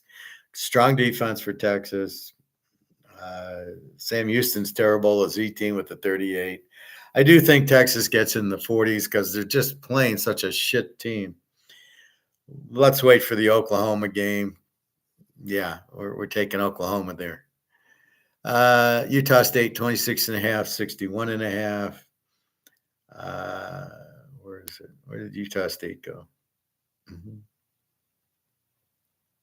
Oh, forget it. They're playing McNeese State. That's why I don't have them. I don't have the Division II team games. And there's where Texas State. They're playing Nicholas State. Okay. UTEP, 46.5 to Lou Monroe. UTEP's pretty weak. They're an under team, 24 defense. Lou Monroe is Z team with the 36, but this is where I struggle because UTEP doesn't really have the offense. Although we're only laying 4.5. UTEP should win this game. All we need to do is win the game at UTEP. So we'll see. UTSA 5.5, 59.5 to Colorado State. UTSA an over team with the 35 defense. Colorado State an even with the 27. I'm a little scared of games in Colorado State. They're not terrible. They play Colorado every year. UTSA, explosive team. McCown, explosive quarterback. We'll see. And again, if you take UTSA, they just got to win. The over is 59. But I don't know that Colorado State scores enough to get you over. Colorado, 13.5, 44.5. To Wyoming. Wyoming's always an under. Never have a quarterback. Even Josh Allen sucked when he was there. And a 12 defense. Colorado, I don't know what Prime's doing. An E team with the 23. Colorado will struggle in this game because Wyoming's defense. But at the end of the day, Colorado should probably get the win. Cal, 12.5, 47.5 to San Diego State. Cal's an A team right now with a 10 defense. San Diego State, a B team with an 18. USC, 17.5, 56.5 to Michigan State. Michigan State has to travel West Coast. Michigan State, they beat BC, who then lost to Stanford. So I don't know how good that one is. They beat a terrible Western Michigan team. USC's Lightning, they got their quarterback. They're scoring a ton. They went to Purdue and got the win. Their defense is a lot better. Go Trojan. The horse is going to be riding a lot. And Fresno State, 2.5, 47.5 to Hawaii. Fresno State, no quarterback. Kurt Warner Jr., sorry, he's terrible. but they have running. They've got two good running backs. Hawaii, their quarterback's hurt, playing high ankle sprain. Not great. All right. So that is college football.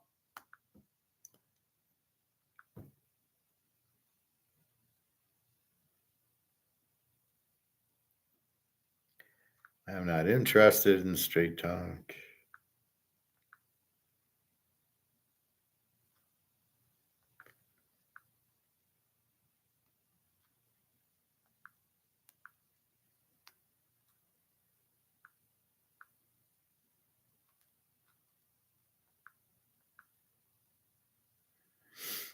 All right. I get my haircut on the 24th already. All right. So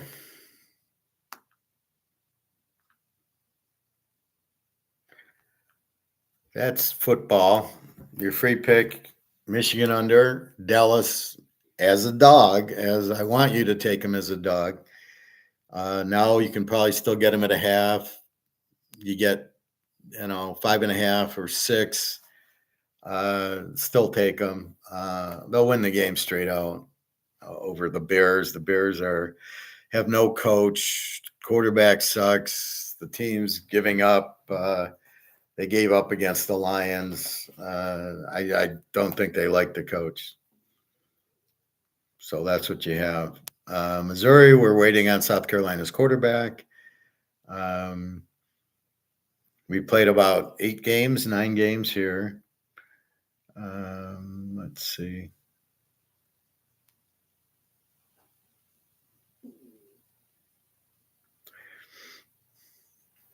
So I try to look at them two ways. I look at the team and I look at the total. And that's why I mark the totals. I mark, are they W or Z? The Z teams, Charlotte tonight, Oak State tomorrow night, Miami of Ohio on Saturday, Oregon State against Oregon, Kent, a W against Florida State, Western Michigan, a Z team to Toledo, Ball State, a Z team to Connecticut, Kent State, Kennesaw State, a W to Ark State, Coastal Carolina, a Z to South Alabama, Nevada, a W to Western Kentucky, Middle Tennessee, a W, Marshall probably ends up being a W, Stanford, a W to Virginia, Washington State, a W to Washington, Georgia State, a Z to Vandy, Sam Houston, a Z to Texas, Lou Monroe, a Z to UTEP. So those are the weak points, right? Those are the weak spots. My top 10, I got Utah number 1. What did I play here?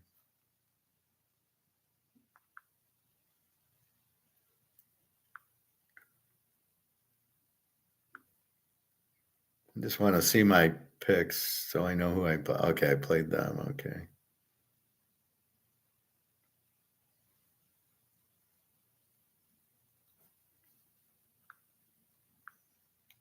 So I got Utah number 1. I got Missouri number 2.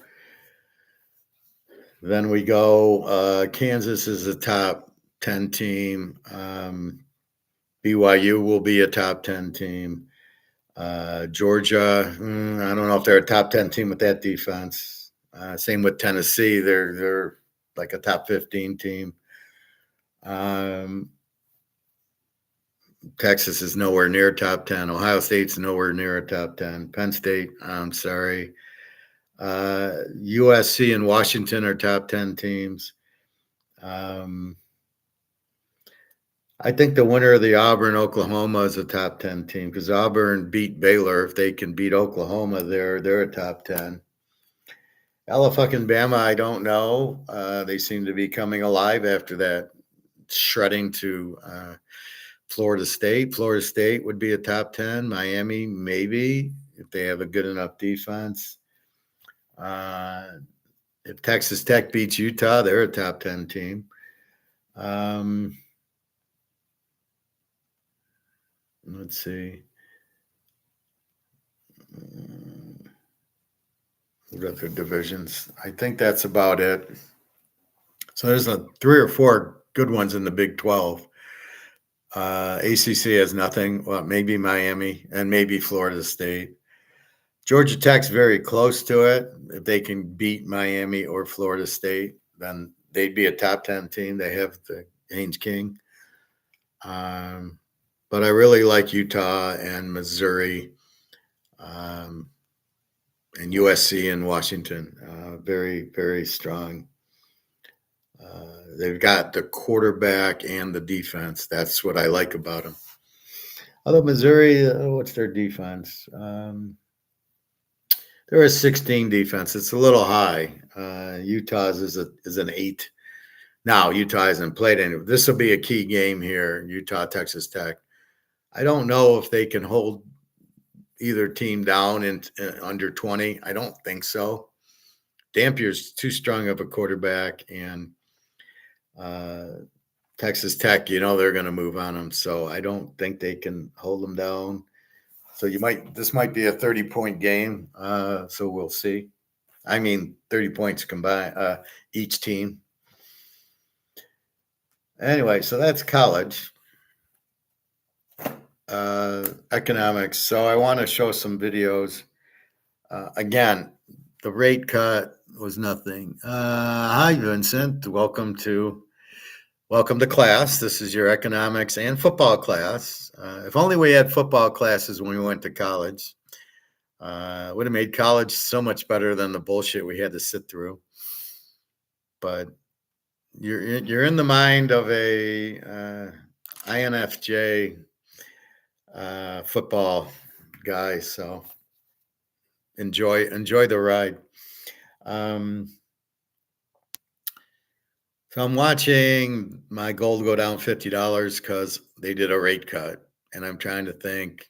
I knew something happened at 2:00 because we hit 37.05, and I'm going, okay, here we go, 4,000 by the end of the month. And then it goes to 37.50, 36.50. And I'm like, what the fuck happened? But I knew something happened, and he did the rate cut.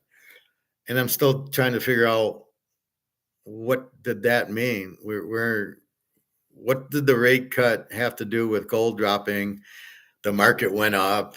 The economy sucks. The dollar's worthless. So what is a rate cut going to do? And like I say, the boat's still sinking. It's like they're serving champagne at 2:00 in the afternoon. Like that's supposed to mean anything, even though the Titanic's still sinking. The Titanic hasn't stopped sinking. You still need to get onto your lifeboat. So it's like, oh, we can get off the lifeboat now because they cut interest rates. So the boat must not be sinking anymore. The boat's sinking. It's going to be suck. The US dollar is sunk. The inflation is 1,000%, not 2%. Where they come up with this? Well, let's say it's prices instead of the dollar being printed. And let's say it's year over year. They'll buy it because they're idiots. They don't know what's going on. So we'll just say that. Yeah, okay. Yeah, so inflation is 2%. Oh, well, inflation's only 2%. No, it's 1,000%. The boat is sinking. His rate increases did not save the boat from sinking. You still need to be in the lifeboats, gold and silver. What the fuck is gold going down for? Because it's not like the boat's not sinking. It's still sinking. We're still out. We're still gone. We still have money not backed by anything. If we have stablecoin, it's not backed by anything. If we have Bitcoin, it's not backed by anything. It's all worthless except for gold and silver. Why would gold drop? And gold was not sold. This is options. This is Eddie Murphy and Trading Places, just shorting options, making the price go down. Well, how did that affect the Titanic still sinking? What part of this do we not understand? And so it's just ridiculous. They're not understanding what is going on here. So I looked and I did not understand why gold went down. The real reason is somebody wanted to buy gold, right? If you have an option that can lower the price and you want to buy it. So if I have an option on my Canadian Club 12 year, and it's $100 at the grocery store, but I only want to pay $40. Oh, we can do options and lower the price through the options, through the paper, and not the physical. And then I can buy it for $40. Oh, okay, let's do that. And that's really what they're doing with gold and silver. So basically, at the end of the day, somebody wanted to buy a shitload of gold, and instead of paying 3,700 for it, got it for 3650. That's what happened. It's totally fixed. It's totally bullshit. Uh, we're not idiots. We know exactly what's going on. We know it's the physical price is up here, the Comex price is down here. We know that. Silver at 42 should be about 500. Gold at 3650 should be about 36,000. We know that's the real prices, or in that area. Not exactly. I told my friend, well, it's about 10 times higher. Oh, 36,000. Well, in that neighborhood. We can't pinpoint it because it keeps moving. All we can do is understand that there's very low supply of gold and silver, and there's huge demand because all these people in all these countries are in the same boat, printing money that's not backed by anything, high government spending, high debt, and it's all going to collapse, and they're all going to need to buy gold and silver as the only lifeboat. It's the only choice you have, and it can't be printed. That's the beauty of gold and silver. It comes out of the ground, and that's it. It's not because it's nature's money that it's valuable. It's valuable because it's limited. There's not that much of it, and you can't just print it. You can't counterfeit it like you can with this. This I can print and print and print, or this I can print and print and print and ruin the value of it. But I can't do that with gold and silver, because if there's copper and there's zinc and there's nickel in it, and I run the test, it's going to show it's not gold. So you can't do that. It can only be real gold. So keep buying the shit out of gold and silver if you have money. If you have 500,000 in your bank, you think you have money. You don't. You're being Ponzi schemed. You're being made off. In Madoff, lesson learned. We thought we had $1 million in Madoff, and we're getting 15% every month or every year. We're getting the slice of the 15%. So we think we're good. Hey, I got money in Madoff. It's good. Everything's fine. We think. But the real is we don't have any money in Madoff because he just takes it and gives it away. Amazingly, for 35 years, he actually paid me out.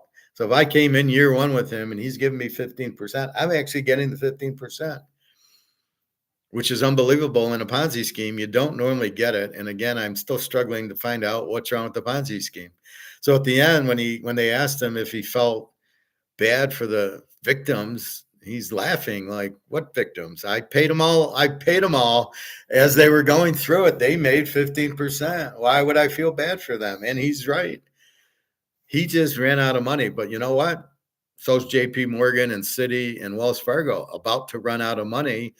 And when that happens, what are you going to do at your bank account when your bank balance shows zero, even though you know you've got 500,000 in it? You're gonna get worse than Madoff, because you think you trust the bank. You trusted Madoff, but he was a scammer. You trust the banks, but they're scammers. There's no difference between what Madoff did and what Bank of America and Wells Fargo and JP Morgan are about to do to you and the stock market. You think you have money and you don't. The warning is you don't. Okay, am I still on? Please let me know if I'm still on. I know when I see that internet, I sometimes lose. Am I still on? Am I still on? Okay, I guess I am. Usually I'm just testing that.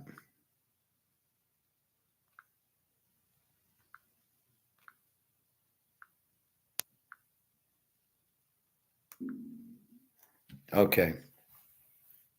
So, you're about to be Madoff, but in Madoff, You could question it when you ask Madoff, how does he do it? And he won't answer. If you got to ask me, I can't answer, then maybe you should leave.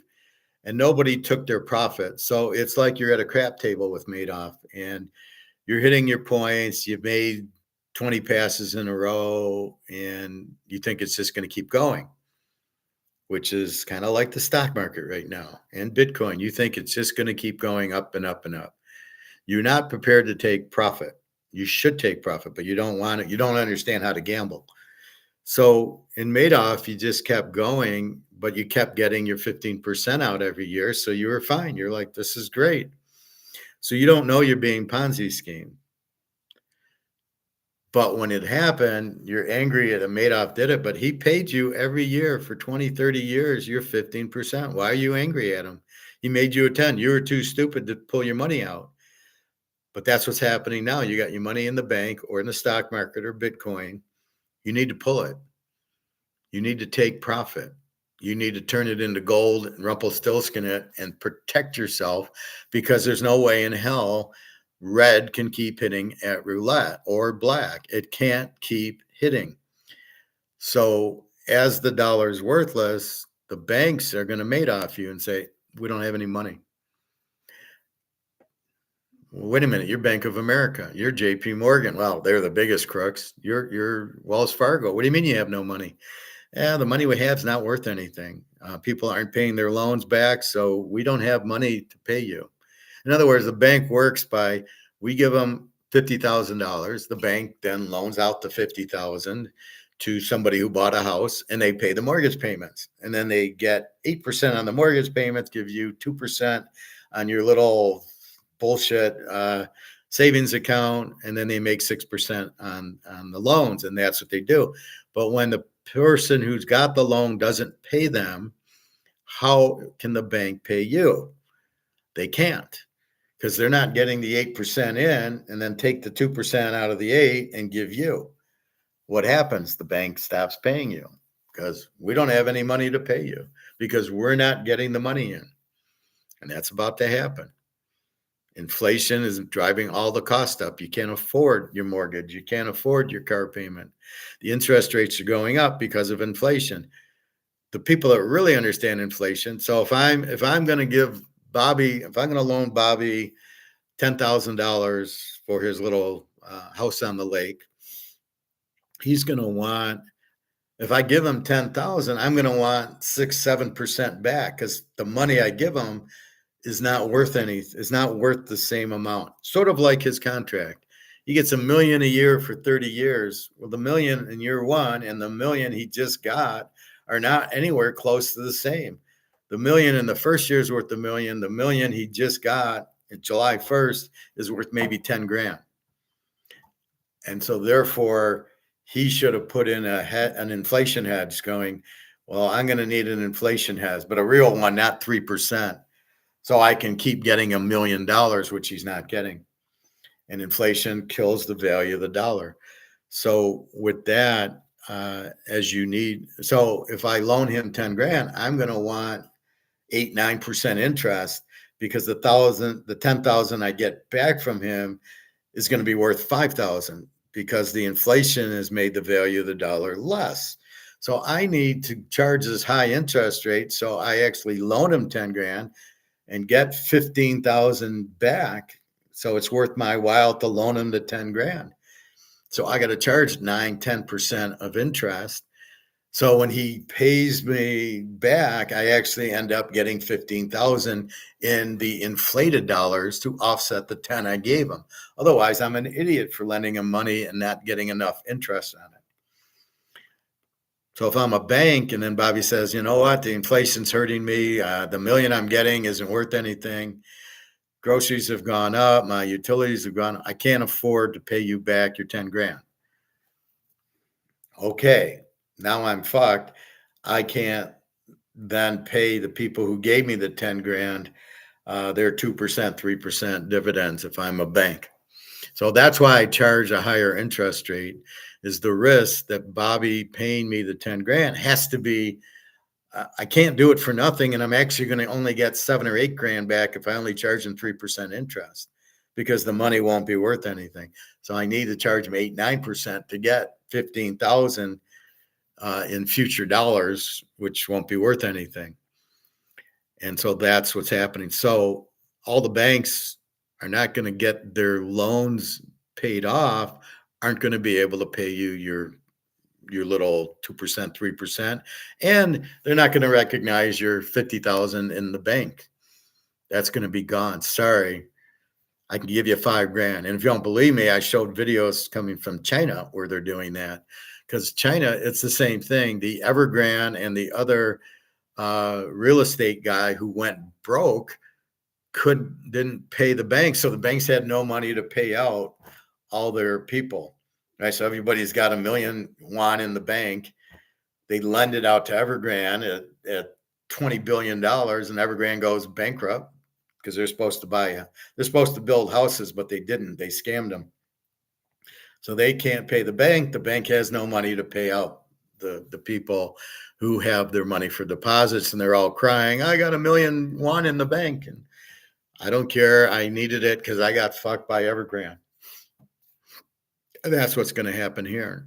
And so you're about to get made off in a far more wicked way because you trust Bank of America and Citi and JP Morgan. Nobody trusts them. They're the biggest crooks. And Wells Fargo, let's say, and Chase. No, so you're trusting them and they're going to made off you. You're not going to get your money out. Maybe you'll get small portions. You're not going to get interest. They're not going to recognize you have 50,000 in there. Your only hope of being intelligent is to buy gold and silver, physical, and find a safe place to put it. And you hold on to it, right? Don't let the bank, don't put it in a safety deposit box in a bank. Maybe you go to Switzerland and give it to Egon if you get enough gold and silver to make it worth your while. Otherwise, you just find a safe place for it and you put it there and you have it and they can't take it from you. That's the key to this little game we're playing here. And this is a game. Don't fool yourself. So you won't get Madoff because you pulled your money out of Madoff. So if I was in Madoff and I was smart enough to not be in it because I was told about it, and I said, how does he get his 15%? Well, I don't know. I guess it's strip malls, my brother-in-law told me. And I said, well, interest rates are 3%. There's no way you can make 15%. It doesn't make sense because I had a great master's teachers who taught me this shit and I understand it. And that's why I understand gold and economics and that there's no way Madoff could do it. He lost a lot getting 50% in strip malls or wherever the fuck he was in. And I turned it down. I said, it's impossible. If the market says you get 3% and you're getting 12 or 15%, it's impossible. Because the market's saying you get 3%, that's all you can get. So most people got made off because they didn't take their money out in time if they were in there for 5-10 years. If they were new, well, then that's their problem. They should have known better than trusting a guy like Madoff as opposed to trusting gold. So the moral of the story is you can trust gold and silver because it can't be inflated and nobody can say it's worthless. But the banks will steal your money. They won't give you your interest. I love how you have to pay tax on your interest. So you save money, you put it in the bank, you get 3%, you make, I don't know, $1,000 a year on interest. You got to pay tax on it. Well, gold, you don't have to pay tax on anything. You got your money and it goes up and you go, thank you. And you don't pay tax on it. There's no savings tax or interest income. People don't get it. I love the Bitcoiners who don't understand gold. Well, you don't get a dividend on it. No, it goes from 3,000 to 3,600. So what do you want to call that? I was looking at, when I was with Jenna last October, it was at 2,800. It's 3,600. I made $800 an ounce. What the fuck do you want to call that? It's not interest. It's just the value of the gold kind of going up. So I made a ton. So what do you want me to make 3%? So what was that return? 90, 100%, 110%. Yeah, but I don't get a dividend. Oh, well, I'll be okay. And the value can never go down. Alyssa said, well, I gave her some silver. She says, well, can it go down? I said, not physical can't. Paper can. It does. It gets manipulated, but physical cannot go down in value because nobody's stupid enough to sell it, because what are you going to sell it for? And if you're going to sell it to get back into this, there's no point in selling it. You don't want to sell it. You only want to sell it if you have a bill. You got some, I don't know, you got some bill for $1,000. Okay, I'll sell a quarter ounce of gold, get the 1,000, take that money and pay my bill with it. Okay, that's fine. Otherwise, you're not selling it to get it. You're not like, oh, I'm going to profit take and I'll sell $30,000 of my gold. Okay, what are you going to do with it? Oh, I don't know. I'll buy a stock with it. No, you're not. You're not selling it. You don't want $30,000. You want 30,000 in gold because gold keeps its value. The dollar's gone. It's collapsed. So all these banks are going to mate off you, and they're going to say, "Oops." And so when this idiot Powell does interest rate cuts, how it helps gold, it doesn't. Like I said, it's like the Titanic, and it's like the interest rate cut is like serving champagne. Geez, I still need to get to the lifeboat, fellas. Oh no, they just serve champagne, so the boat must be better. The boat is not gonna sink because they're serving champagne. So they wouldn't serve it if the boat was gonna sink. Dude, the boat's sinking. There's nothing that champagne's gonna do, but that's kind of what lowering the interest rate does. It helps Trump cut his interest rate he's going to have to pay for the 37 trillion in debt, but he still has 37 trillion dollars in debt, and it's going to be such a small amount of difference it won't really matter.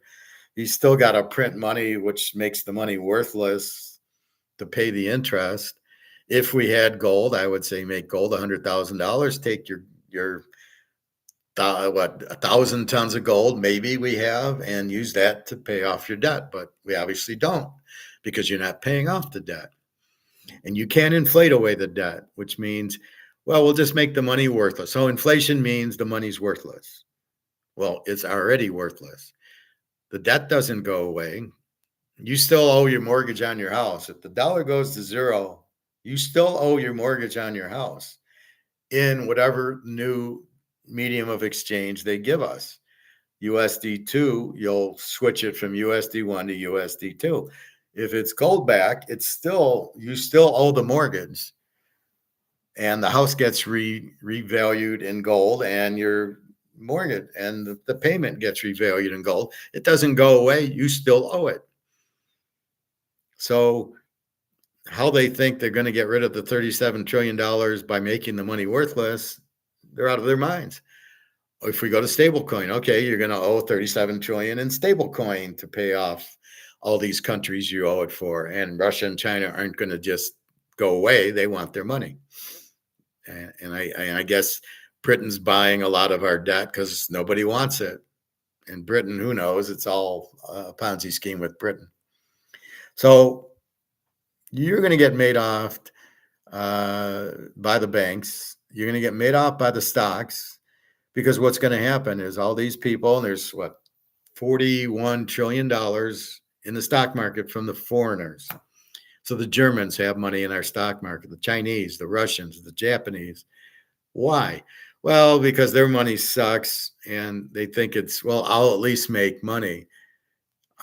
It's like what Luke's doing. He's buying the miners. Well, I'll make money, but you're making monopoly money, and you're taking a huge risk that once the foreigners pull their 41 trillion out of the stock market, that the stock market's going to have any value at all. Alligator does make a mistake. He thinks that from 1929 to 1932, the market went down. No, the market went down in October 29, went from 290 to 29. But within 10 months, it was back to about 270. It didn't stay down long. It came back. This whole depression was not needed because the stock market was back to 260, 270, or 250. I mean, wasn't $29 for 10 years. So Keynes fucked that up pretty good with government spending and taxing people and getting rid of the gold and all this shit. Don't worry about the gold. We are not on the gold standard now, and nobody's going to touch your gold because there's no reason to. Back then, they needed gold for the gold standard so they could print more money, so they could go to war against Hitler or with Hitler or whatever the fuck was going on. But there's no gold standard now. Nobody's touching your gold. They're going to touch your Bitcoin if you're holding that. That's what they're going to go after, not gold. There's no reason. Nobody has gold here, except for us. So you have that. The tariffs are. There was a video I'm watching where they think the importers pay the tariffs. That's not true. The manufacturer pays the tariff. So Nike in China gets hit with a tariff. The tariff is hitting the Chinese, not us. So Nike then gets this 10, 20, 30% tariff when they make the shoes. Then they sell it to us, so it gets imported in. Now they can try to pass that cost on to us, but Nike in China is paying the tariff, not Walmart, who gets the Nikes in, is not paying the tariff. They might be misled into paying more. So your cost has just gone up. We're going to make you pay for the tariff. And I tell them to fuck off. And I go buy it from another Nike dealer in India where there's no tariff, or Vietnam where there's no. I'm noticing my shirts, and I went up north and I'm looking at polo shirts and T-shirts and clothes, and they're all Korea, Vietnam. Nobody is getting from China because of the tariffs. Brooks Brothers, pretty popular brand, pretty upscale. Vietnam, they're not getting from China. So when China gets these tariffs, everybody's buying from other places with smaller tariffs. But that doesn't mean they're paying the tariff. The tariff is paid by China or Vietnam or Korea or India. The country that is the one being the tariff is the one paying the tariff. And yet I hear in this video, the importer pays the tariff. No, the importer does not pay the tariff. The country who makes it pays the tariff. And then, well, can they pass the cost on to us and we pay the tariff? No. If Nike goes from $70 to $120, we tell them to fuck off. We're not paying $120 for tennis shoes. We're not paying the tariff.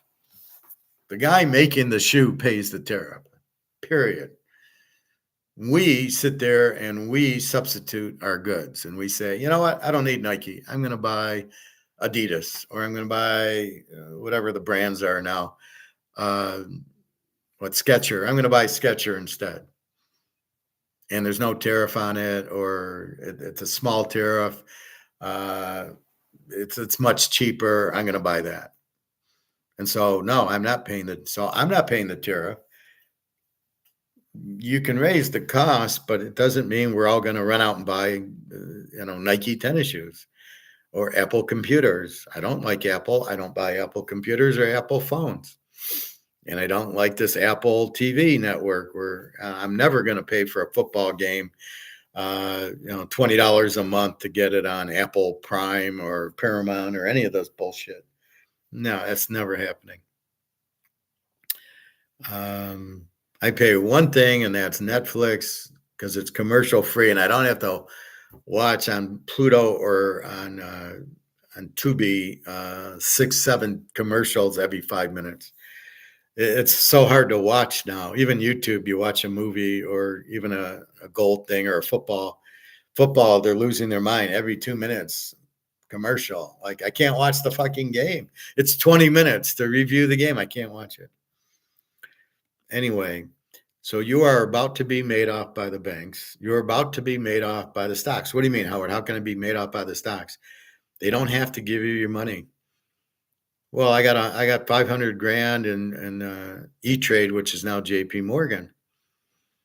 And I'm selling my Apple and I want my money. Well, you can't have it. What do you mean I can't have it? It's not your money, it's theirs. You don't realize it, but it's their money. So all of a sudden, you can't get your money out. Well, I got money in Bitcoin. I'll sell my Bitcoin for 100 grand. You're not getting it out. What do you mean I'm not getting it out? It's my money. No, it's not. So you try to get it out. How do you get it out? You got to send it to your bank. This is my argument with Bitcoin people. They think, well, I got Bitcoin. I got the money. It's all private. I can just get it. Okay, go get it. Well, how do I get it? I got to take it to Chase and then it hits my account in Chase. Oh, so there is no Bitcoin account. I got to transfer it to Chase to get the money because at the end of the day, I got to transfer it to money. Okay. So wait, Chase won't give me my money because we know the banks are about to Ponzi scheme everybody. They're about to Madoff everybody because they're not going to get their interest on their loans because people can't afford them and can't pay them back. So I got 100,000 in Bitcoin waiting that I can't get out. The only thing you're sure of is getting physical gold and silver because then you've got it. You've got it in your hand. They can't take it from you. That's why you hold gold and silver. It's limited. It's not going to lose value. It's going to gain value because again, Comex is down here, but the real price is here. And you notice Comex keeps going 3,500, 3,600. Yesterday was just bullshit. It goes to 37.05 and then drops to 36.50. You want to explain that one to me? Because that's fucking impossible. Nobody sells gold and nobody selling gold would affect the price because the price isn't based on free market. It's based on options. It's based on Eddie Murphy doing his little thing and trading places with the orange juice. That's how gold and silver are priced, by options. It's bullshit. Nobody sold an ounce of gold dropping the price, and nobody buys an ounce of gold raising the price. Only these options. And now with Basel III, they have to cover. So when they shorted from 37.05 to 35 to 36.50, China's sitting there going, we'll buy them and we want delivery. So you have to pay me in gold for my delivery, which they don't have. So I'm shocked that actually happened. It has nothing to do with the Fed, but they'll use the excuse. And it's just really fucking ridiculous. And all I can do is shake my head going, this is the biggest, this makes Madoff look like like a Boy Scout, right? I mean, Madoff fucked you over, but he really didn't fuck you over. He just kept giving you your 15% for years, 20, 30 years. You got your 15% from Madoff. This is the government fucking you over by making the value of your gold go down $50 for no reason. Nobody's selling it. It just went down because what? The Fed lowered interest rates, causes Comex gold to drop. Really? What planet are you on? That's bullshit. That is not possible. One thing has nothing to do with the other. The fact you wanted to like open champagne on the Titanic does not stop the Titanic from sinking. There's nothing he did to stop the Titanic from sinking by lowering interest rates, by raising interest rates. It has nothing to do with the free market price of gold and silver. The 3,700 should have gone to 3,800 because he's weakening the dollar with the lowering interest rates. If you really looked at it like that, gold should have went up $100, not down. So that's this bullshit narrative. Well, the price, the gold went down because of the interest rate going down. Where did you get that from? What are you out of your mind? You think we're all idiots? Come on, that's bullshit. It was weird that at 2:00 I saw it go down $50, and I'm like, okay, who got shot here? What are you talking about? All right, but that's economics. All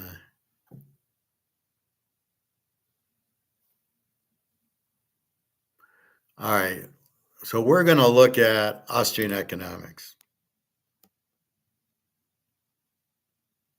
First, we got this Tyor guy who I like. Trump's trying to bully him. He told him to fuck off. They stole his gold. He was sending gold somewhere in a boat, and they held it at the port.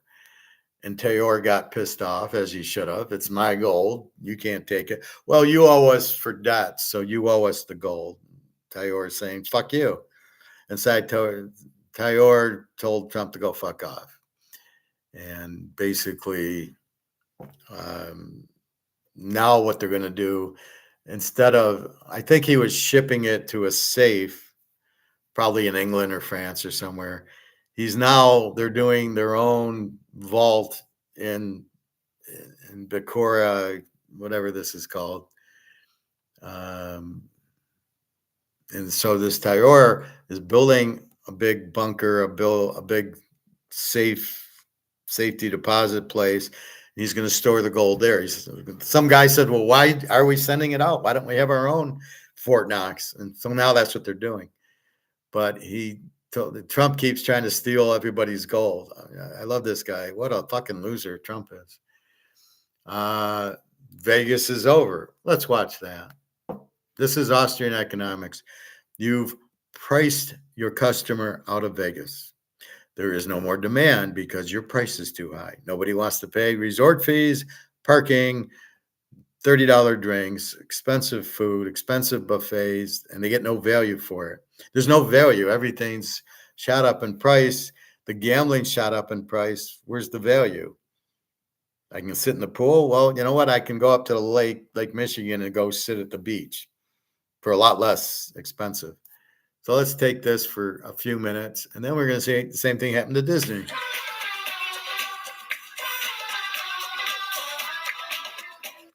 Canadians alone, threatening 40. So as the mayor of Las Vegas, I'm telling everybody, please come. We love you, we need you, and we miss you. Las Vegas was built on the promise that the party would never end, until the mayor herself just admitted it's dying.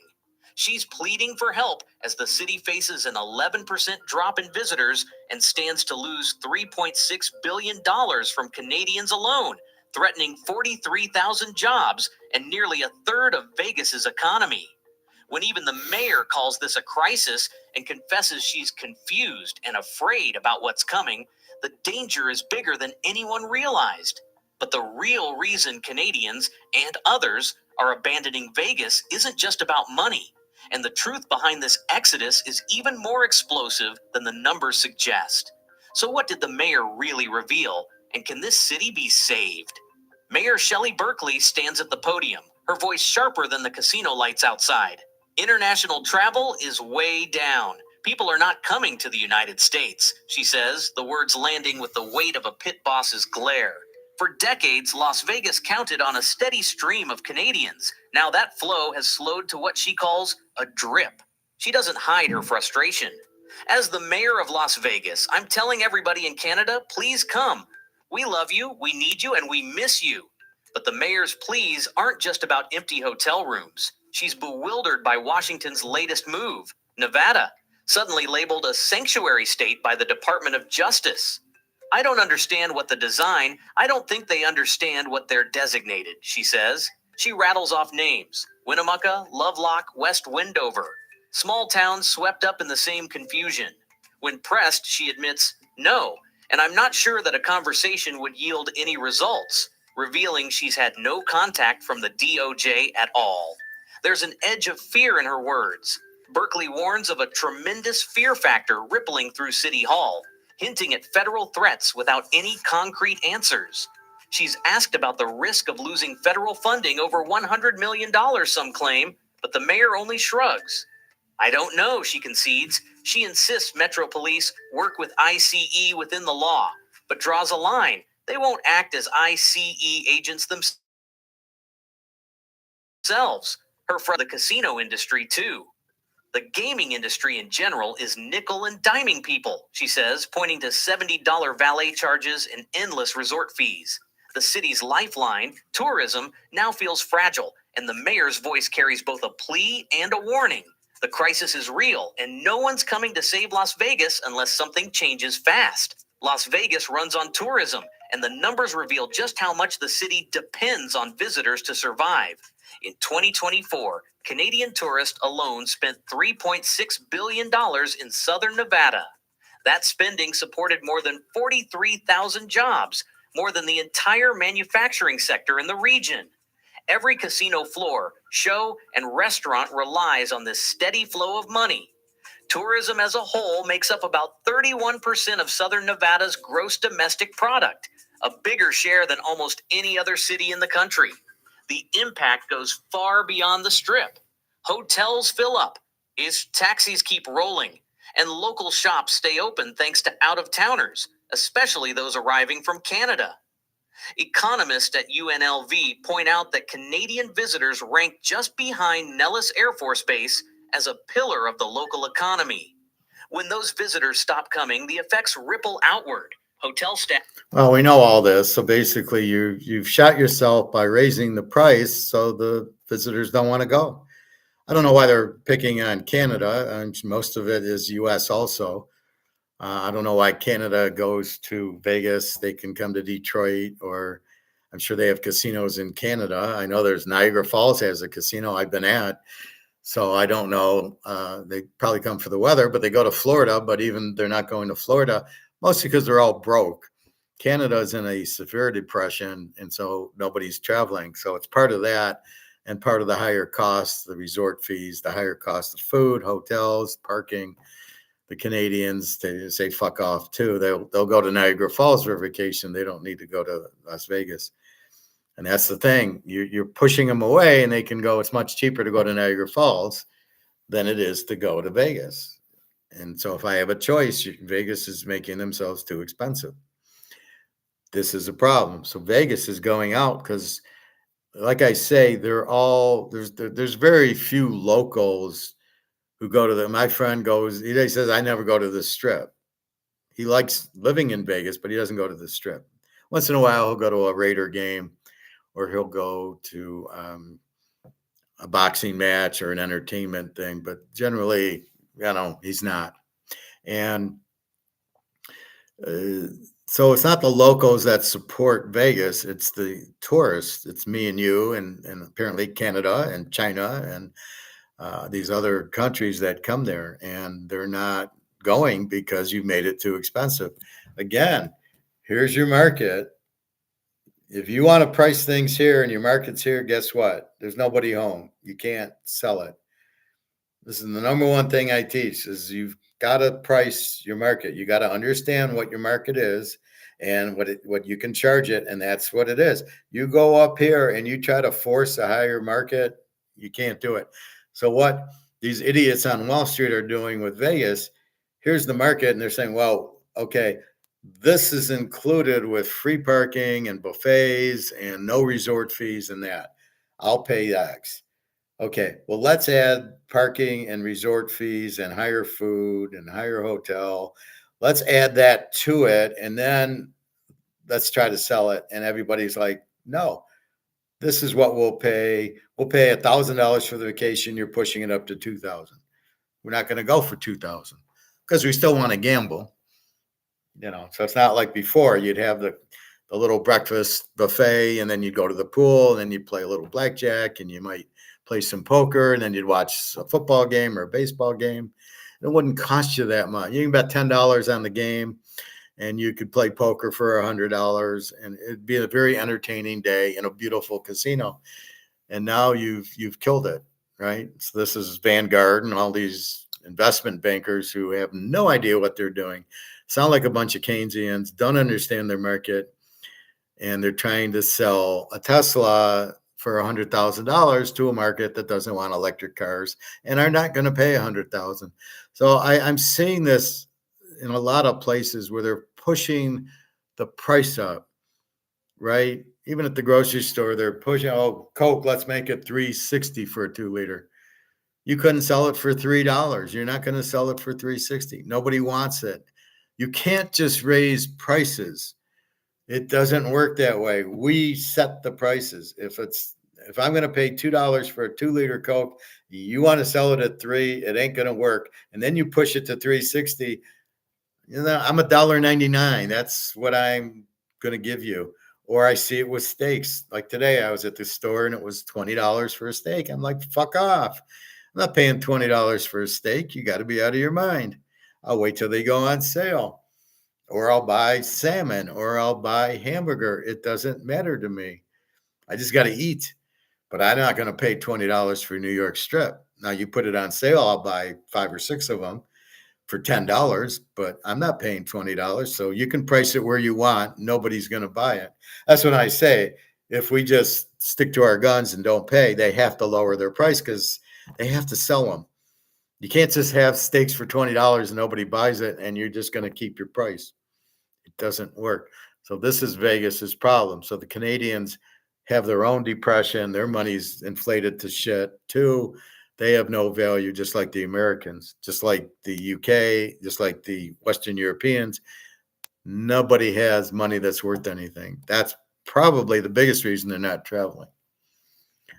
Okay, so that's what's happening in Vegas. Your prices, your costs are over market, and therefore nobody's coming because it's too expensive. It's always, that's why everything gets killed. You have to meet the market. You can't fuck with the market. We're not going to let you fuck with us. Something's going to be, if this is $40 because it's 12 years old, don't try to sell it for 100. I'll pay you 40. I'm not going to pay you 100. Maybe I'll go up to 42 or 43, but you can't do pricing. Or like Ford wants to raise the price of a car $5,000. Well, good luck. I'd be shorting Ford stock and they'll be out of business soon because nobody's going to pay more for Ford. So Vegas, why are they going away? Because they raised all these fees and food and resort fees and everything else. And the airlines are charging to bring a bag carry-on on. Fuck that. Nobody's going to pay for that. That's bullshit. And again, it's not greed, it's stupidity. Oh, well, they'll make all this extra money on parking at Vegas, Caesars. Oh, we'll make money on the resort fees. You're not going to make a dime because nobody's going to go with it. We're all going to tell you to fuck off because it's too expensive. Not that it's too expensive, is we're used to paying 10, and now you want me to pay 20. I'm not going to pay 20 because I'm not comfortable paying 20. I'm comfortable paying 10. I might go to 11, but I'm not going to 20. So I'm keeping my money, and you can watch Vegas go out. Okay. Next, Disney World. They're At empty. Wayfair, we bring style to every get-together. Oh, they brought wings. Give me these wings. We have been reporting for. Okay, so Disney now is going broke. They're not getting attendance. They're too expensive. Now, I was watching this thing on Walt Disney, like from a kid to his idea of he's at the park with his daughters, and he goes, there should be a park where the family can go, the parents and the kids. That's really where the idea came from. He was very adamant to keep the price low so everybody can come and enjoy the park. That was his thing. He'd roll over in his grave if he sees it's $150 for a ticket. A family of four is going to cost them $600 to go there, and they wonder why there's nobody there. I don't know who the idiots are that thinks, well, we can set prices wherever and people will pay it. People will not pay it. They might pay it the one time for like a Vegas or a Disney where there's new customers all the time. Not at a restaurant, right? If you go to your barbecue place and you go there once a week, you cannot raise prices. A Vegas or a Disney, you get tourists from all over the world and you get different groups. And I might come, and then would I come back in 6 months? But you're getting all these new people to come. So you can fake them out once. And then once they see this resort fee or these other fees or the higher tickets, you're not getting them back. And that's what these idiots on Wall Street don't get. You cannot go over market. These are idiots. It's not even greedy. It's stupidity. Greed is fine. Hey, we'll do things that draw more people in. Fine. But you can't raise prices on people and think that nothing will happen. People are very price sensitive. I got medical, I got kids to go to college, I got a car to buy, I got this, I got food, I got rent. I don't have this extra money to pay. That's why it is. All right. So let's look at Disney going broke. while now that attendance levels at Walt Disney World and Disneyland have been dropping to a level that management and leadership at Disney simply cannot stand. But what if we told you that it's getting even worse than even we imagined? No, it's real. It's true. We've got the video for you. We've got the stats you need to know. Disney World and Disneyland both completely empty.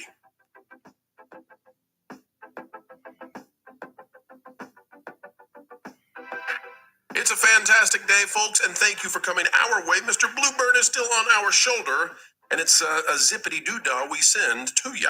Folks, as we get ready to dive in, click the like button, drop a comment down below. Let us know when was the last time you visited Disney World.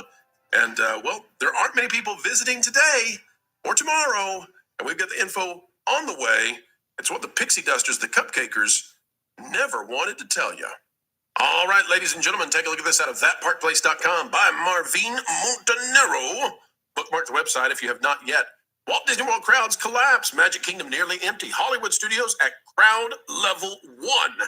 And if you're wondering, that's as low as she goes when it comes to people going to the theme parks. We've been paying attention to this, folks, but it has gotten to the point now where we are at record-breaking emptiness. And I mean it. September 10th. Prior to any tragedies, this was at in the morning hours. Here's what we were looking at. Take a look at the Magic Kingdom. Crowd level 2. This is, again, in the middle of the day, in the late morning. Dumbo was 10 minutes. That means it's a walk-on. Enchanted Tales with Belle, 15 minutes. That's how long the show is. Haunted Mansion, 35 minutes. It's a Small World, 15 minutes. Basically a walk-on. We could keep going. Yeah, if you scroll down, there's another Magic Kingdom one. There you go. Right, if we keep going down here, here are the big ones. Seven Dwarfs Mine Train was 50 minutes. Space Mountain was 35 minutes. Tiana's Bayou Adventure was 25 minutes. But again, you can see like the Speedway, 5 minutes. You can just walk on it. 5 minutes, it means it's a walk-on. There's no line. There's 0 people in line when it says 5. People Mover, 5. Little Mermaid, 10. It takes you 10 minutes to walk through the queue. I bet that's why it's saying 10 minutes. But that's not actually how empty it was, because guess what? Other than Epcot, which Epcot had a little bit of a crowd, I guess. I mean, they're all still green. Epcot was a crowd level 4, but I attribute that to the Food and Wine Festival. People aren't going on the attractions. Correct. They're just eating and drinking. Right. Because these attractions all have very low, Soarin's 15 minutes. Which is about how long it takes to walk there. But Animal Kingdom, look at this. There are no rides at Animal Kingdom.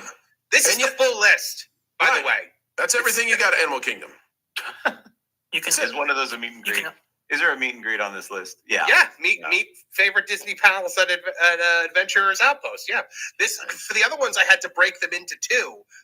This one, it's literally just the sit. Okay, so we got the gist. Basically, nobody's going. It's too expensive. It's $150 a ticket.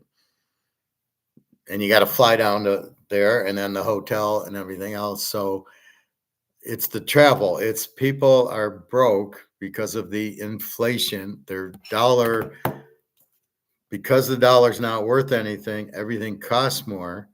And therefore, you got to eat and pay your mortgage and your rent and your car and everything else and your gas, your clothes, utilities. You don't really have the extra money to go on a vacation, especially when they raise the rates from $40, $50 to Disney to $150. You can't afford it. This is where the inflation is really showing up. You're not really running to Vegas. It's too expensive. You don't have the money for it. You don't really have the money to go to Disney. It's too expensive just to go to a park. And so this is where the inflation is. Now, if you have gold, you're able to keep up with it. Now, can you take gold to Disney? Well, not really in that sense, but you could. Let's see.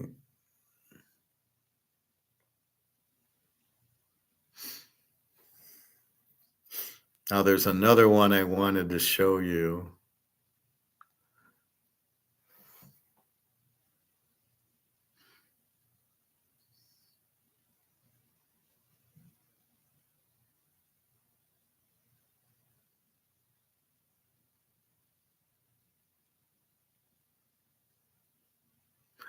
All right, I was watching this guy. He's a total idiot. Please do not watch him, but I want to rip him apart.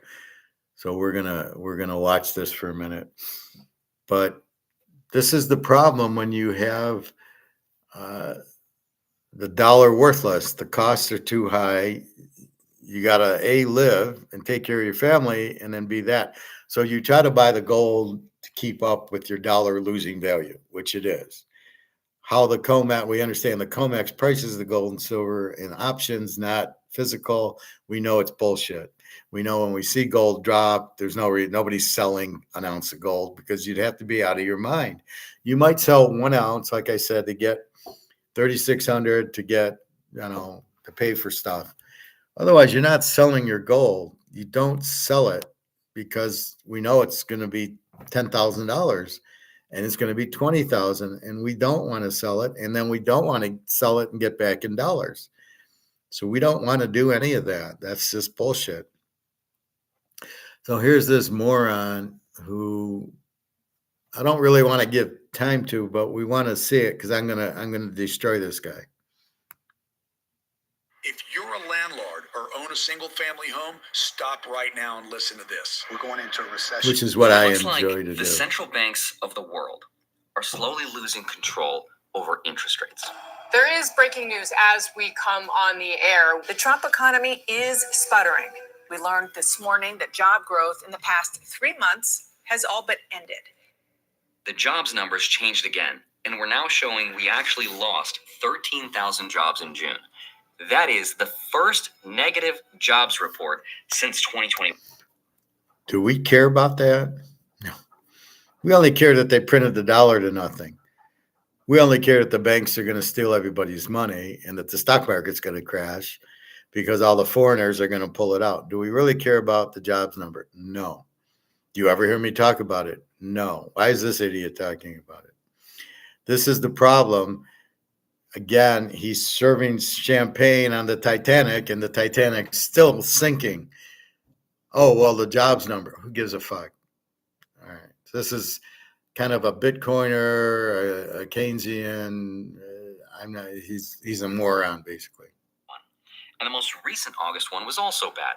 We added only 22,000 jobs. Who cares? Which means unemployment is now at 4.3%. Who cares? So to save the economy, the Federal Reserve might come in and cut interest rates by as much as 0.5%, which is huge. And in the short term, that sounds like a good idea. But how does it save the economy? May I ask? Do you want to ask me? The economy's gone again. The Titanic's sinking. This is worth nothing. What does jobs have to do? How are you going to save the economy? The only way you're going to save the economy is to back this by gold. Any other comment is just stupid, idiot talk. Here's the problem. The bond market is telling us we actually might be in a recession already. Investors don't believe inflation or debt can be controlled no matter what the Fed does at this point. Now, you might be thinking, Andre, I do not care about bonds. I don't invest in them. I don't buy them. But bonds run the world. They set the... How? How do bonds run the world? What the fuck's he talking about? A bond's an IOU. So if you take a treasury bond, I give you 10 grand and you're going to pay me back 10 grand plus interest. How does that run the world? I don't even have anything in bonds. I've never had anything in bonds. They're stupid. They don't make enough money, and they're very high risk now if you buy U.S. bonds, and nobody's buying U.S. bonds. The fuck is this guy talking about? Interest rates for the cost of things like mortgages, loans, and even the value of our currency. And it's not just happening in the U.S., it's happening across almost every G7 country around the world. In the UK, for example, the yield on the 30-year bond called the gilt just went up to its highest level since 1998. In Japan, their 30-year government bond yield hit a record high, and it's been moving almost at the same rate as the price of gold, which is something that should never normally happen.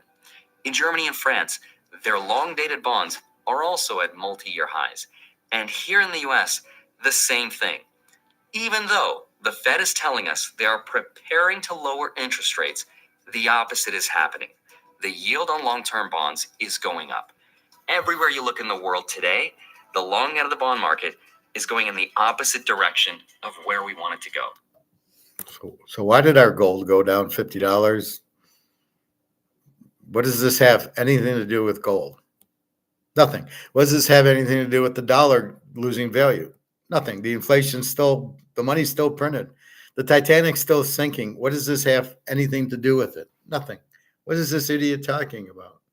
And the thing that's interesting is that normally when economies get weaker, central banks cut rates and the bond market follows. The rates also go down. That's how monetary policy is supposed to work. But right now, it's not.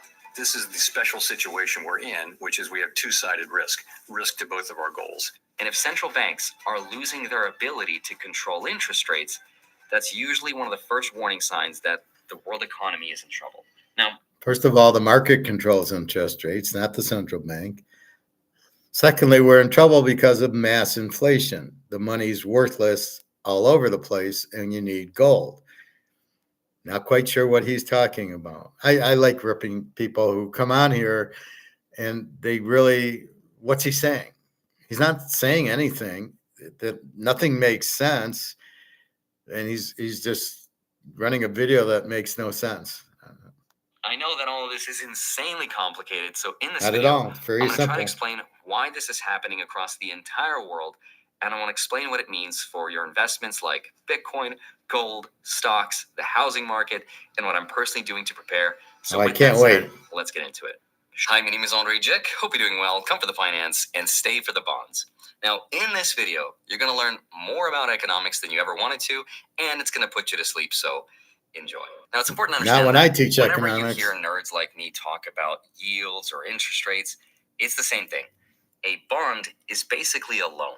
So when you buy a bond, which you can do inside your favorite brokerage app right now, you're essentially loaning money to a government. Or in the case of what's called a corporate bond, you're loaning money to a company. And in return, they promise to pay you back with interest. So the yield is just the return or the interest rate that you make for lending them your money. And there's a very special rule you have to remember. When bond prices go down because people sell them, the yields or interest rates go up. And when bond prices go up because people are buying them or the government is, their yields or interest rates go down. So you can think of it kind of like a seesaw. But the problem today is that bond yields... Millions of men are ditching their baggy shirts for this $40 compression shapewear that makes them look fit in any outfit. My wife... rates go down. So you can think of it kind of like a seesaw. But the problem today is that bond yields or rates are going up at a historic pace, which means bond prices are going down. Why? Because that's what inflation does. The money's not worth anything. The risk is huge. So therefore, you have to raise rates. As I said, if I loan Bobby 10 grand and he pays me back in inflated dollars, I get 7 grand for my 10. I'd be an idiot to loan out 10 grand and get 7 back and lose 3 grand on the transaction. So the rates must go up. So I get 12 or 13,000 back from Bobby, which is my risk of loaning him the 10, and at least I get 12 or 13 back. That's why interest rates go up, but this bubblehead won't say that. In the US, the interest rate on the 10-year treasury went up from less than 1% in 2020 to over 4% today. And that is the fastest increase that we've seen in 4 decades. And this is not just a US story.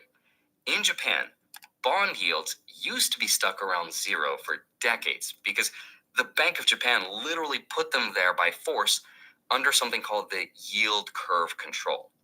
But just this year, the cap came off and their yields immediately broke to record highs, which is a huge change for what used to be one of the most stable bond markets in the world. In the UK, the 30-year bond yields haven't been this high since 1998, and that's despite their economy growing at a really slow pace. So in other words, this is not a normal cycle. It's something a lot bigger. So when you hear me say that central banks are losing control, it's because the bond market is now pushing interest rates higher no matter what they... Because inflation, but he doesn't get it. Inflation makes the dollar worth nothing, which makes the interest rates go up. It's got nothing to do with bond yields. The fuck does it have to do with bond yields? You've inflated the money. It's worthless. It takes more money to buy the same good. Milk now costs $5 instead of $1 because the dollar isn't worth anything. It's as simple as that. They printed the shit out of the money and it's worthless. And therefore, you have to charge higher interest rates. Does he talk about that? I didn't hear it. Say, the two have sort of disconnected. And history shows us that when bonds stop listening to the central banks, it's usually one of the first warning signs that something's wrong with the financial system. So that's the nerdy overview. But now let me explain exactly what's happening around the world, because the numbers are kind of crazy. Oh, I so can't here's wait. the numbers. And you might have to watch this section a couple of times. So press the J button on your keyboard to go back 10 seconds if you need to. But it's going to get very, very nerdy. Now, here in the US, the 30-year Treasury bond is wanting to touch 5% interest, if it hasn't already. And it's happening even though the Fed is telling us that they're going to lower rates. Now, I want to remind you of something that happened to the US economy that we've been through, which marked that a recession was most likely going to happen. If you remember, for the last couple of years, the US yield curve became inverted, meaning if you ever wanted to borrow money, it was more expensive to borrow for the short term than the long term. And that's not supposed to happen.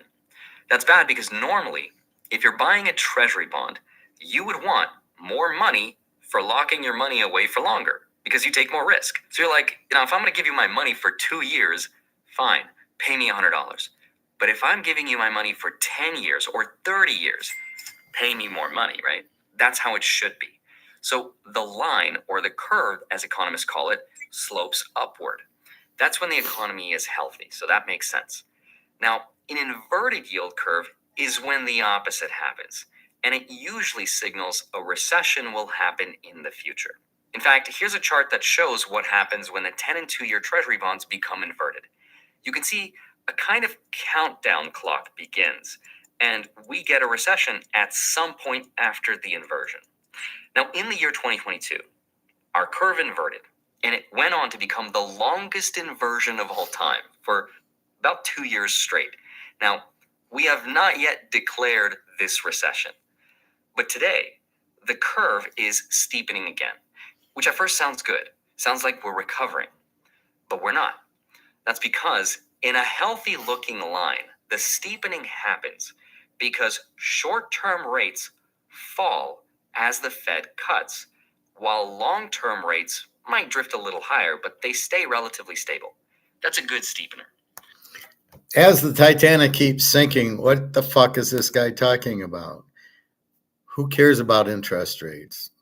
Especially when the Fed's doing it. And treasury bonds. Who the fuck wants to do treasury bonds? We're buying gold and silver. We're not buying bonds. We're not buying IOUs where we're getting paid back in nothing. We don't want to be in that because the dollar's worthless. This point goes right over his head. What we're seeing now is not that situation. The curve is becoming steeper because short-term rates are still high. It's still expensive to borrow money. Short-term rates are not really going down, even though the Fed is saying that they will. And long-term rates are rising even faster. That's what's called a bear steepener. It means we're basically saying we don't trust the government to control inflation or debt over the long run, so pay us more. And that's not good. Now, here's something else that's really interesting. Did you know it's possible to get exposure to XRP without ever having to buy it? That's because the Gemini credit card X today. The curve is going up.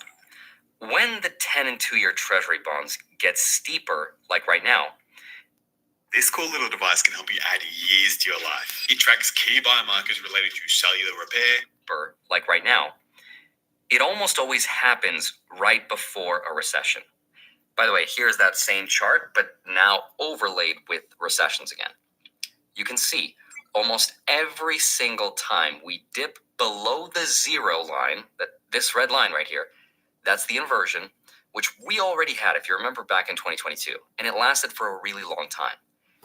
But when we go back above the line, eventually a recession follows somewhere at the end of it. Now, you might notice there's also one small exception, which happened back in the mid-90s. If you look really close right here, the curve in there's a little red area right here, but it wasn't really a true inversion.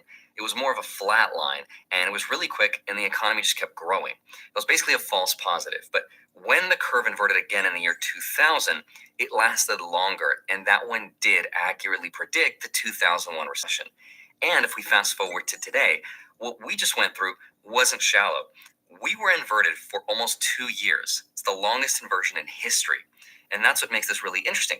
What we're seeing right now is the government losing control over long-term interest rates. So even if the government doesn't want to admit it, the bond market is moving independently from central banks. Long-term rates are going up out of fear. As you can see, every time that happened, we were in a recession at some point after that. And what's interesting, though, first of all, we're in a depression. We're not in a recession. Secondly, it's inflation. This guy's clueless. All right, a few more minutes. I don't want to bore everybody. US, but across all the different parts of the world. Over in the UK, for example, the yield on their 30-year government bond is the highest level since 1998. Now, the UK economy today is barely growing. Their GDP is crawling, and yet their long-term borrowing costs are going higher and higher.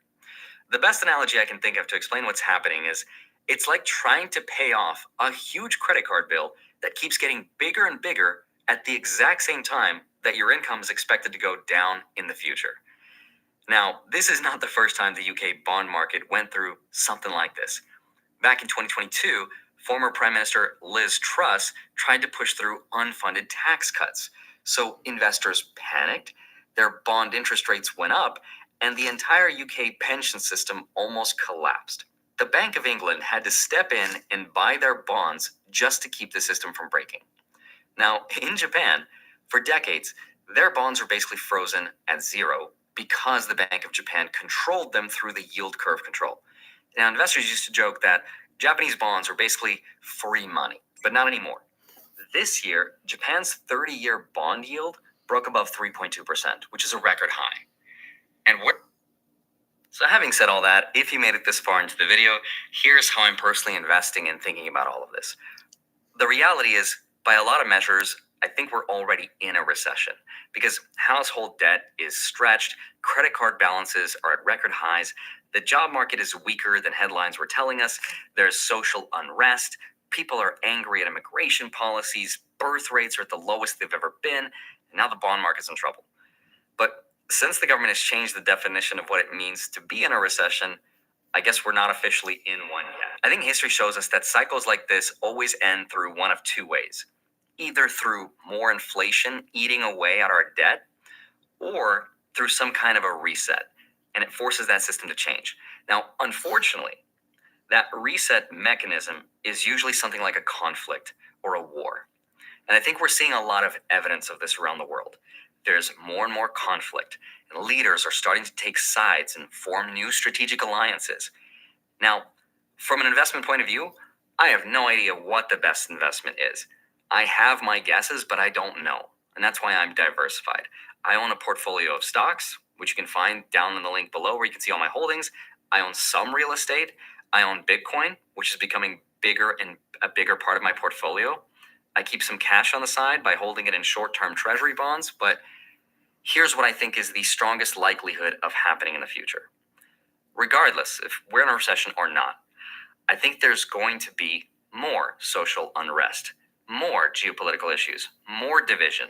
The wealth gap will get bigger and bigger to the point where our kids, or maybe our grandkids, could see a shift from labor to capital.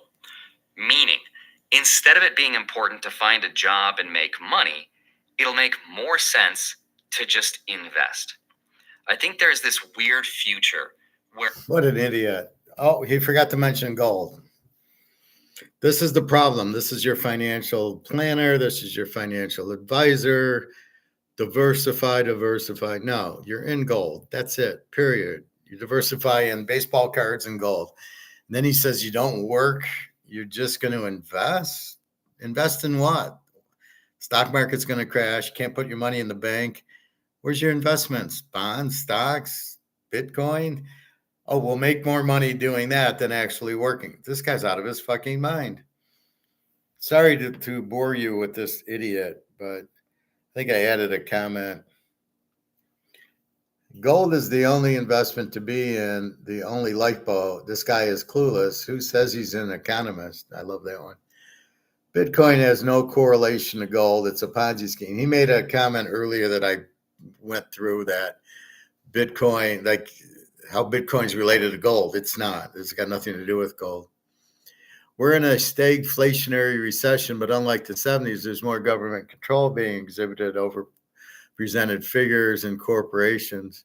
We're always in a recession for quite a few months before they ever say a recession is slowing down the economy. That's what we're in. But he never really talks about gold. He's talking about diversifying, not working. Oh, that's real smart.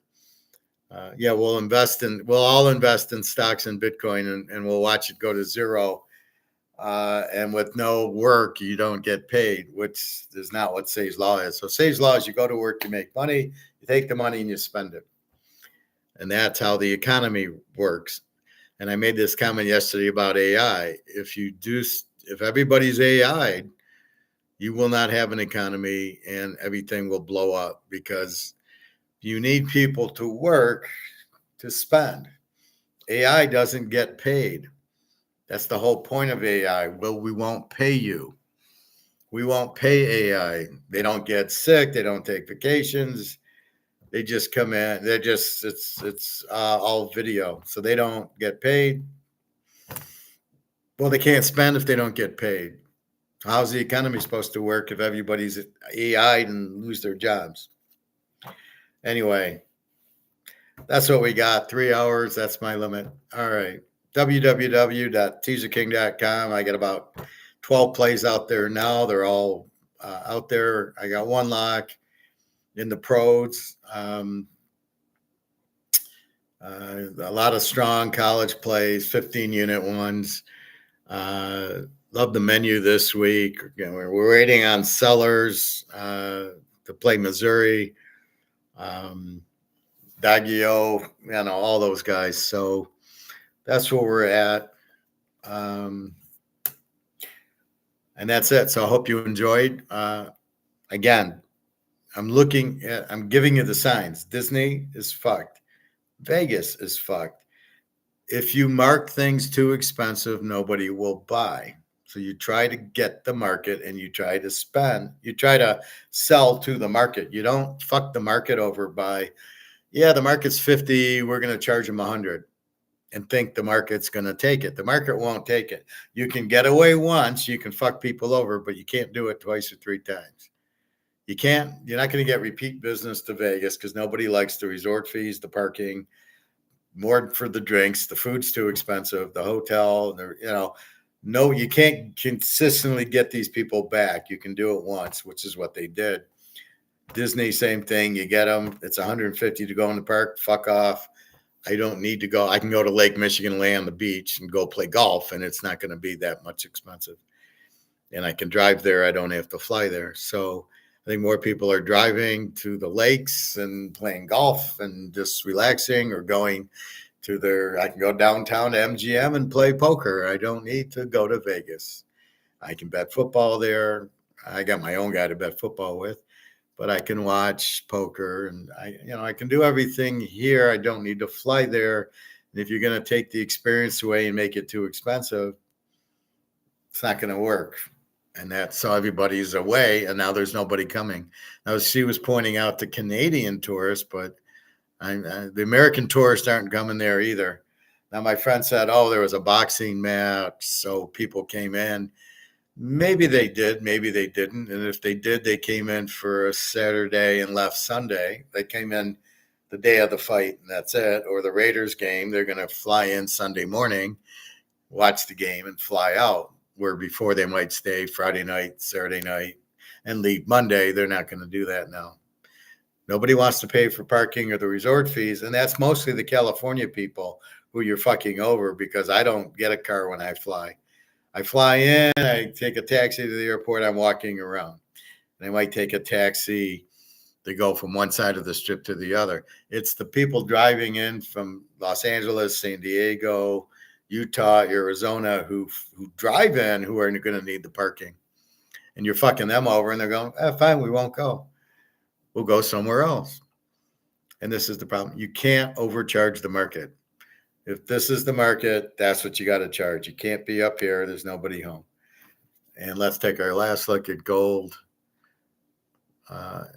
and silver.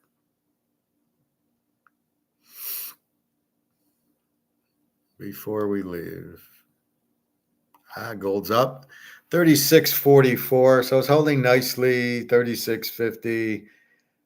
It shot up. Silver 41.81, again close to 42. So that's where we're at. We should see 3,700 gold soon, and then $4,000 gold. I really don't know why it went down from 36.70 to 36.35 at 9.45. Oh, it's options. Yeah. Let's keep this option bullshit going. Yeah, that's so no, it's not going to keep going. It's going to end very soon. So I can't tell you exactly because I don't know, but it will end soon because people are tired of this bullshit. And this is just based on somebody wanting to buy gold at 36.32. They run the option, it drops it down, and they make their purchase.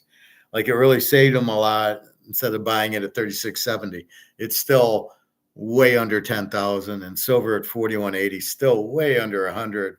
So I don't know whether nickel diming, like we're all a bunch of idiots, and oh yeah, I'm not gonna buy gold and silver because it dropped. Only idiots would not react to it. Anyway, any other questions, comments? Your free pick: take the Dallas Cowboys as a road dog to the Bears, take Michigan and Nebraska and go under in the game. And then I got a bunch of other very strong plays this weekend. Very good weekend, I think. We're starting to identify the teams more over under. We see the Missouri quarterback. We know Dagia is very good. We start seeing the Utah quarterback. And so you start learning, oh, I can bet on, look at this quarterback. I never heard of the Missouri guy anymore, but he lit up a good Kansas team. And then we locked him last week and he won. And we got to see if Norris plays. He's got a concussion, so I don't know how good he's going to be anyway. But there you go. And we're just going to, Missouri will be a dog to Georgia. They'll be a dog to Alabama, Texas. We're going to clean up on them. They'll beat all those teams with this quarterback. They beat Kansas, who's an excellent. Oh no, Missouri's in the SEC. Yeah. So they'll play those teams. The walkovers if they play Tennessee or Ole Miss. Missouri plays those teams. It's an odd. As long as the total is 60 or under, we lock it. All right, everybody. Well, have a good day. Today's Thursday. So you do have the Buffalo game. I didn't play it. Milano's out. Oliver's out. And you just, how hard is Buffalo going to play against Miami? Baltimore, they got up for, and then they, even against the Jets, they won 30-10. And now, how strong are they going to be against Miami? Now, Miami's pretty bad. So even if they're not at full strength and they're not really trying, they'll still win by 20 points, which is what I expect. But it's hard to lay 12.5. 6.5, still kind of a tough. It's the NFL. They're just trying to win. In college, I can do that. All right, 36.44 gold, 41.80 silver. Buy as much as you can. Buy. All right, time for lunch and then to the pool. And today's Thursday and then the game, and that's it. So enjoy. I'll be studying more football. My friend goes, "What are you doing?" I go, "I'm studying football. I study it. I'm finding things that helps us bet that we can make games." And, I look at my yards and my quarterbacks and my defense, and then I look at who they played, and you're just looking, and then something snaps and you go, yes, I can bet that. And that's what you're looking for. All right. Well, have a good day, everybody. Enjoy the weather before it gets too cold. We're in the middle of a depression, so you need to buy gold and silver. That will save you because they won't lose value. Their value goes up because you can't print them, You can't put nickel and tungsten or whatever. You can only use gold and silver in it. Be careful on eBay. These Chinese people want to sell silver at $20 when it's $50. Avoid, run away. Be careful with this. Most in in India, it's 22 karat. It's fine. Here, this is 18 karat. A lot of it's 14 karat. You're way overspending on it. So be careful. You're just better off buying the coins. Buy the Maple Leafs or the Eagles or the Buffaloes, and just buy those. Go to a store that he's tested it, and he'll show you. If he's afraid to test it, I would run away from the store. But if you go to the store, can you just test it for me? And he goes, see, look, it's real gold, and he's running a store, then you can kind of trust and buy more from him. That's who you need. So I always go to my guy's store, and I never worry that it's counterfeit. And then I always take a magnet to it, and it never sticks. That's one of the things. So if you go to buy one of these, is it real gold? You take a magnet. If it sticks, it's bullshit, and run away. If it doesn't stick, then you got a pretty good chance it's real. And that's the important stuff. So anyway, buy your gold, buy your silver before the Titanic sinks. It's sinking. We don't give a fuck about interest rates, and there's no reason that the Fed rate cut would have any effect on gold. The ship's still sinking. It doesn't matter. All right. Buy gold and silver. Take care of yourself. All right. Have a good day, good week on football, and www.teaserking.com. If you got questions, you can email me from that site. You get my email, and we'll go from there. All right. Take care, everybody. Enjoy.